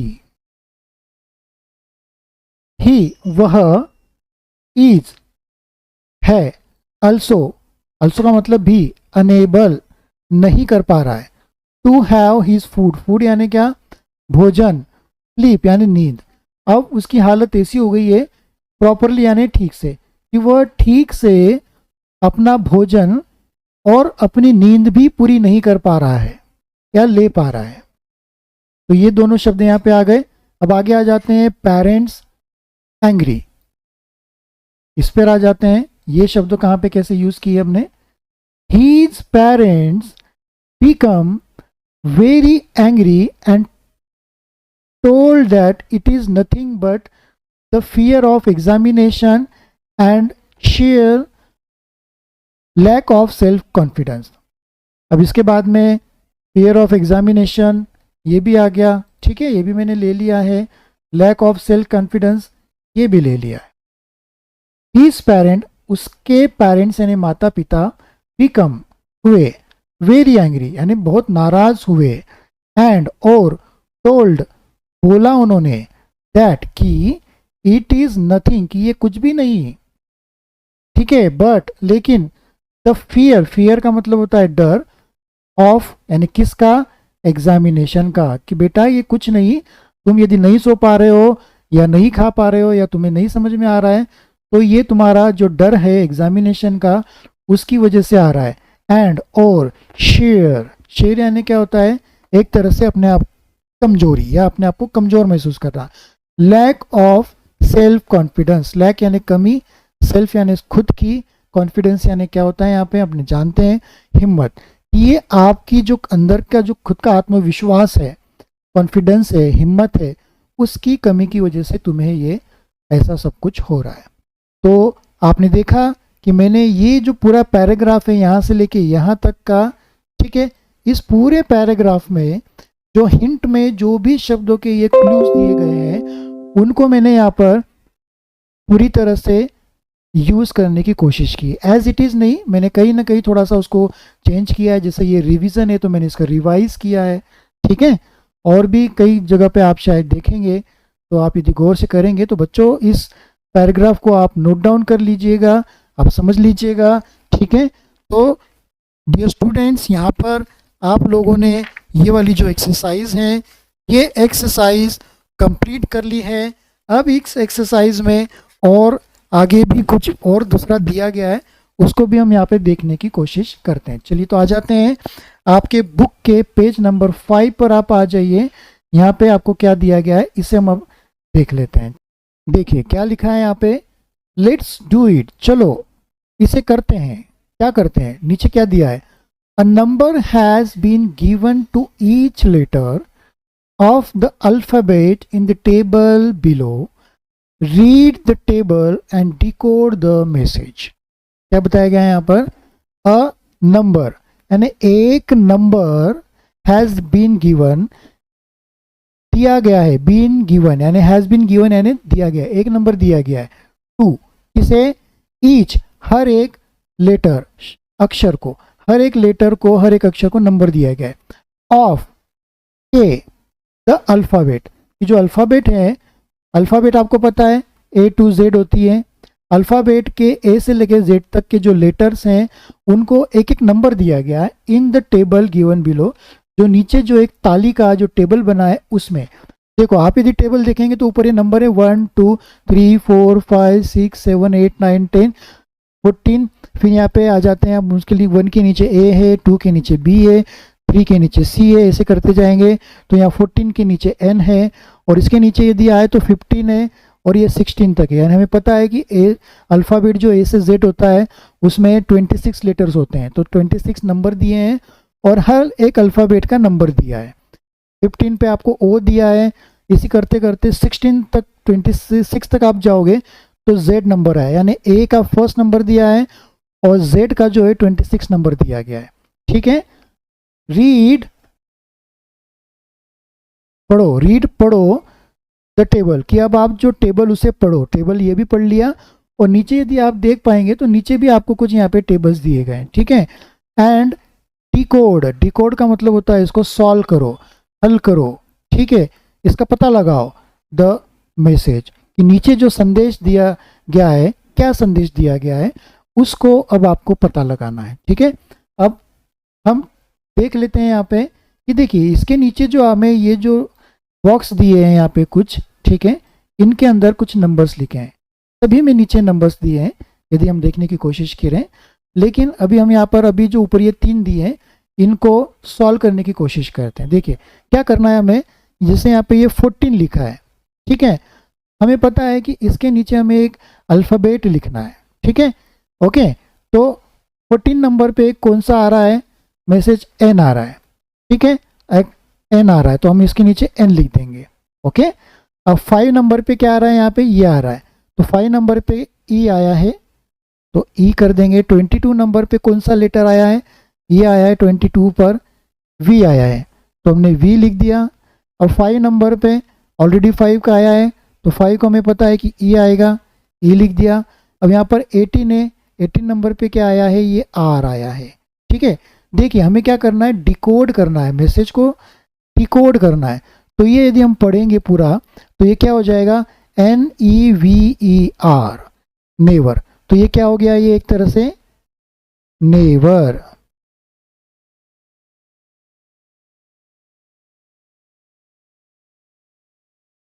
तो ये किस तरह से हो गया है, पूरा मैसेज लिखेंगे ये अपन, नेवर आ गया। ठीक है, अब इसी तरह से हम यहाँ पर ये देख लेते हैं 7 नंबर का, 7 नंबर पे क्या आता है, यहाँ पे जी आएगा। ओके, कैपिटल जी है। 9 नंबर पे क्या है, आई है, तो यहाँ पे अपन ने आई लिख लिया। 22 पर क्या आ गया, 22 पर हमने अभी इसके पहले सर्च किया था, वी था, तो ये वी आ गया। और 5 नंबर पे हमें पता है कि ई है। ठीक है, तो ये GIVE, तो इसका हम पढ़ेंगे तो ये गिव हो जाएगा, तो ये क्या आ जाएगा, नेवर गिव। अब यहाँ पे अपन लिख लेते हैं नेवर, GIVE। ठीक है, अब थर्ड वाले पे देख लेते हैं। 20 नंबर पे क्या आया है, यहाँ पर यू आया है, तो हम इसको यहाँ पे लिख लेंगे यू। और 16 नंबर पे क्या है, पी है यहाँ पे, तो पी, यू और पी क्या होता है, अप होता है, तो हम यहाँ पे लिख लेंगे अप। ठीक है, अब 9 नंबर पे आ जाते हैं। 9 नंबर पे क्या है, आई है। ठीक है, 9 नंबर पे आई है। और 14 नंबर पे क्या है, यहाँ पर 14 नंबर क्या है, एन है। ओके, तो आई और एन क्या होता है, इन होता है, तो नेवर गिव अप इन। ओके, तो हमने इसको यहाँ पे ये डिकोड कर लिया, इस पूरी लाइन को हमने डिकोड कर लिया है। अब यहाँ पर आ जाते हैं 4 नंबर पे। 4 नंबर पे क्या है, ये जो 4 नंबर है, 4 नंबर पर है यहाँ पे डी। ओके, 5 नंबर पर है ई। 19 नंबर पे क्या है, 19 नंबर पे एस है, तो ये एस है। 16 नंबर पे क्या है, पी है, तो ये पी आ गया। 1 नंबर पे क्या है, ए है, तो ये ए आ गया। 9 नंबर पे क्या है, आई है, तो ये आ गया आई। और ये 18 नंबर पे क्या है, 18 नंबर पे आता है आर, तो ये आ गया आर। तो D E S P A I R, ये तो डिस्पेयर हो गया। तो चलिए इसके नीचे हम लिख लेते हैं यहाँ पे despair, D E S P A I R. ठीक है, never give up in despair. अरे अब आपको या तो समझ में आ रहा होगा कि ये जो लाइन बन रही है ये पोएम में दी गई लाइन के बराबर बन रही है। क्या आपने पोएम पढ़ी है, never give up in despair, है ना, हम लोगों ने पढ़ा था ना। ओके, लास्ट वाले स्टैंजा की जो फर्स्ट वाली लाइन है वो आप पढ़ेंगे आप, never give up in despair. ठीक है, और आगे उसके नीचे कुछ यहाँ पे बनता है। अब यहाँ पे आ जाते हैं 1 नंबर पे आ जाते हैं। 1 नंबर पे क्या है, ये 1 नंबर पे आ जाएगा ए है, तो हम यहाँ पे ए आ जाएगा। ओके, 14 नंबर पे क्या है, 14 नंबर पे है एन, तो ए एन। 4 नंबर पे क्या आएगा, डी, तो ये क्या बन गया, ए एन डी एंड। तो इसका और हम यहाँ पे लिख लेंगे, क्या बन गया है ये, एंड। ओके, अब चलिए नेक्स्ट वाले को हम सॉल्व करने की कोशिश करते हैं। 8 नंबर पे, 8 नंबर पे क्या है, एच। ओके, 15 नंबर पे क्या है, ओ है, ओ।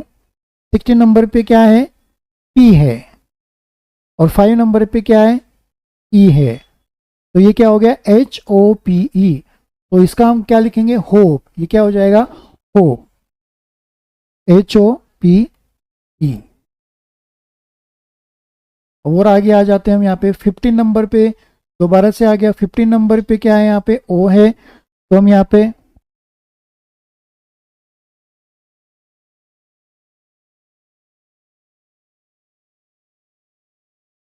तो जो 15 नंबर है, 15 नंबर पे हम यहाँ पे लिख लेते हैं ओ। 6 नंबर पे क्या है, 6 नंबर पे आता है यहाँ पे एफ। ठीक है, तो ये ऑफ हो गया, क्या हो गया, ये ऑफ हो गया, तो हम यहाँ पे लिख लेते हैं ओ एफ। ठीक है, तो despair and hope, okay, of.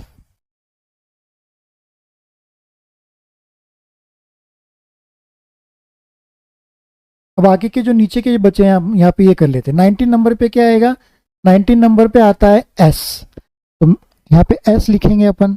20 number पे क्या आएगा, अब आप बुक में से देखने की थोड़ी कोशिश कीजिए। ठीक है, 20 नंबर पे क्या आएगा, 20 नंबर पे क्या आएगा, टी आ रहा है यहाँ पे। ओके, 1 नंबर पे क्या आ रहा है, ए आ रहा है। 18 नंबर पे क्या आ रहा है, 18 नंबर पे आ रहा है आर, और 20 नंबर पे क्या आ रहा है, टी आ रहा है। ठीक है, 9 नंबर पे क्या आएगा, आई आएगा। 14 नंबर पे क्या आ रहा है, कौन सा लेटर आ रहा है, एन आ रहा है। और 7 नंबर पे क्या आ रहा है, जी आएगा। तो क्या हो गया, S T A R T I N G, तो ये हो जाएगा स्टार्टिंग। क्या बन गया ये, स्टार्टिंग। चलिए अब लास्ट वाला जो टेबल है उसको हम देख लेते हैं। 14 नंबर, 14 नंबर पे क्या आएगा, एन आएगा। 5 नंबर पे क्या आता है, बुक में देखिए, ई लेटर आएगा। अब बचा 23, 23 पर आने वाला है डब्ल्यू। ठीक है, तो ये क्या हो गया, एन ई डब्ल्यू, तो ये आ जाएगा न्यू। तो ये किस तरह का मैसेज हमारा बना है पूरा देखिए, हम इसको पूरा डिकोड करेंगे। Never give up in despair and hope of starting new. अब स्टूडेंट्स, अब आप लोग सोच रहे होंगे कि ये इस तरह की डिकोडिंग मैसेज की एक्टिविटी हमें क्यों करवाई गई है। तो ये जो डिकोडिंग मैसेज होते हैं ये बड़े प्राइवेट होते हैं, कॉन्फिडेंशियल होते हैं, ठीक है। अब आपको मैं थोड़ा सा इस बारे में जानकारी दे देता हूँ कि इस तरह के जो प्राइवेट और कॉन्फिडेंशियल मैसेज होते हैं वे हम आम तौर पे अपने पर्सनल यूज़ में ही लेते हैं। हम इसको चाहते हैं कि ये हर कोई इसको ना पढ़े। हम जिसको ये टेक्निक पता है उसको बस ये हिंट दे देते हैं और वो उसके हिसाब से फॉलो करके कॉपी करके एक मैसेज उसको रीड कर लेता है, उसको मैसेज पता चल जाता है, ठीक है। ये जो टेक्निक है ये आर्मी वाले, ठीक है, और गवर्नमेंट में जब कुछ डिप्लोमेटिक कुछ डिसीजंस होते हैं तो वहाँ पे कुछ ऐसे छुपे हुए संदेश होते हैं, कुछ कोड्स होते हैं, उन कोड्स को डिकोड करके वो मैसेज को एक दूसरे को समझने की कोशिश करते हैं। तो ये स्टूडेंट्स, यहाँ पर ये जो चैप्टर है आपका क्लास 8 का सब्जेक्ट इंग्लिश का चैप्टर नंबर 1 जो कि पोएम है अनदर चांस, इस पोएम की जो है एक्सरसाइज पेज नंबर 2, 3, 4 और 5 की हम लोगों ने यहाँ पे पूरी तरह से कंप्लीट कर ली। कोई भी एक्सरसाइज अब पेंडिंग नहीं है। आप भी इसको देखकर अपनी बुक में और नोटबुक में इसे कंप्लीट कर लीजिए। आपको ये वीडियो कैसा लगा मुझे कमेंट करके ज़रूर बताइएगा। बहुत डिटेल में मैंने आपको ये समझाने की कोशिश की है। वीडियो काफ़ी बड़ा हुआ है, इसका लंबा काफ़ी ज़्यादा ड्यूरेशन का बन चुका है, ऑलमोस्ट लगभग 1.5 घंटा या उससे ज़्यादा का है। पर इस 1.5 घंटे में मैंने आपको हर एक चीज़ का बारीकी से इसको डिटेल में समझाने की कोशिश की है। आप इसको समझिए और इस वीडियो से आप बहुत कुछ सीखेंगे। आप इस वीडियो को लाइक करें, शेयर करें और इससे आप कुछ बेहतर आपको मैं पढ़ा पाऊँ, यही मेरे चैनल्स को यदि अभी तक आपने सब्सक्राइब नहीं किया है तो इसे आप सब्सक्राइब और लाइक करें और शेयर करें। बहुत जल्दी मिलेंगे नए वीडियो के साथ में। तब तक के लिए goodbye, take care, stay healthy.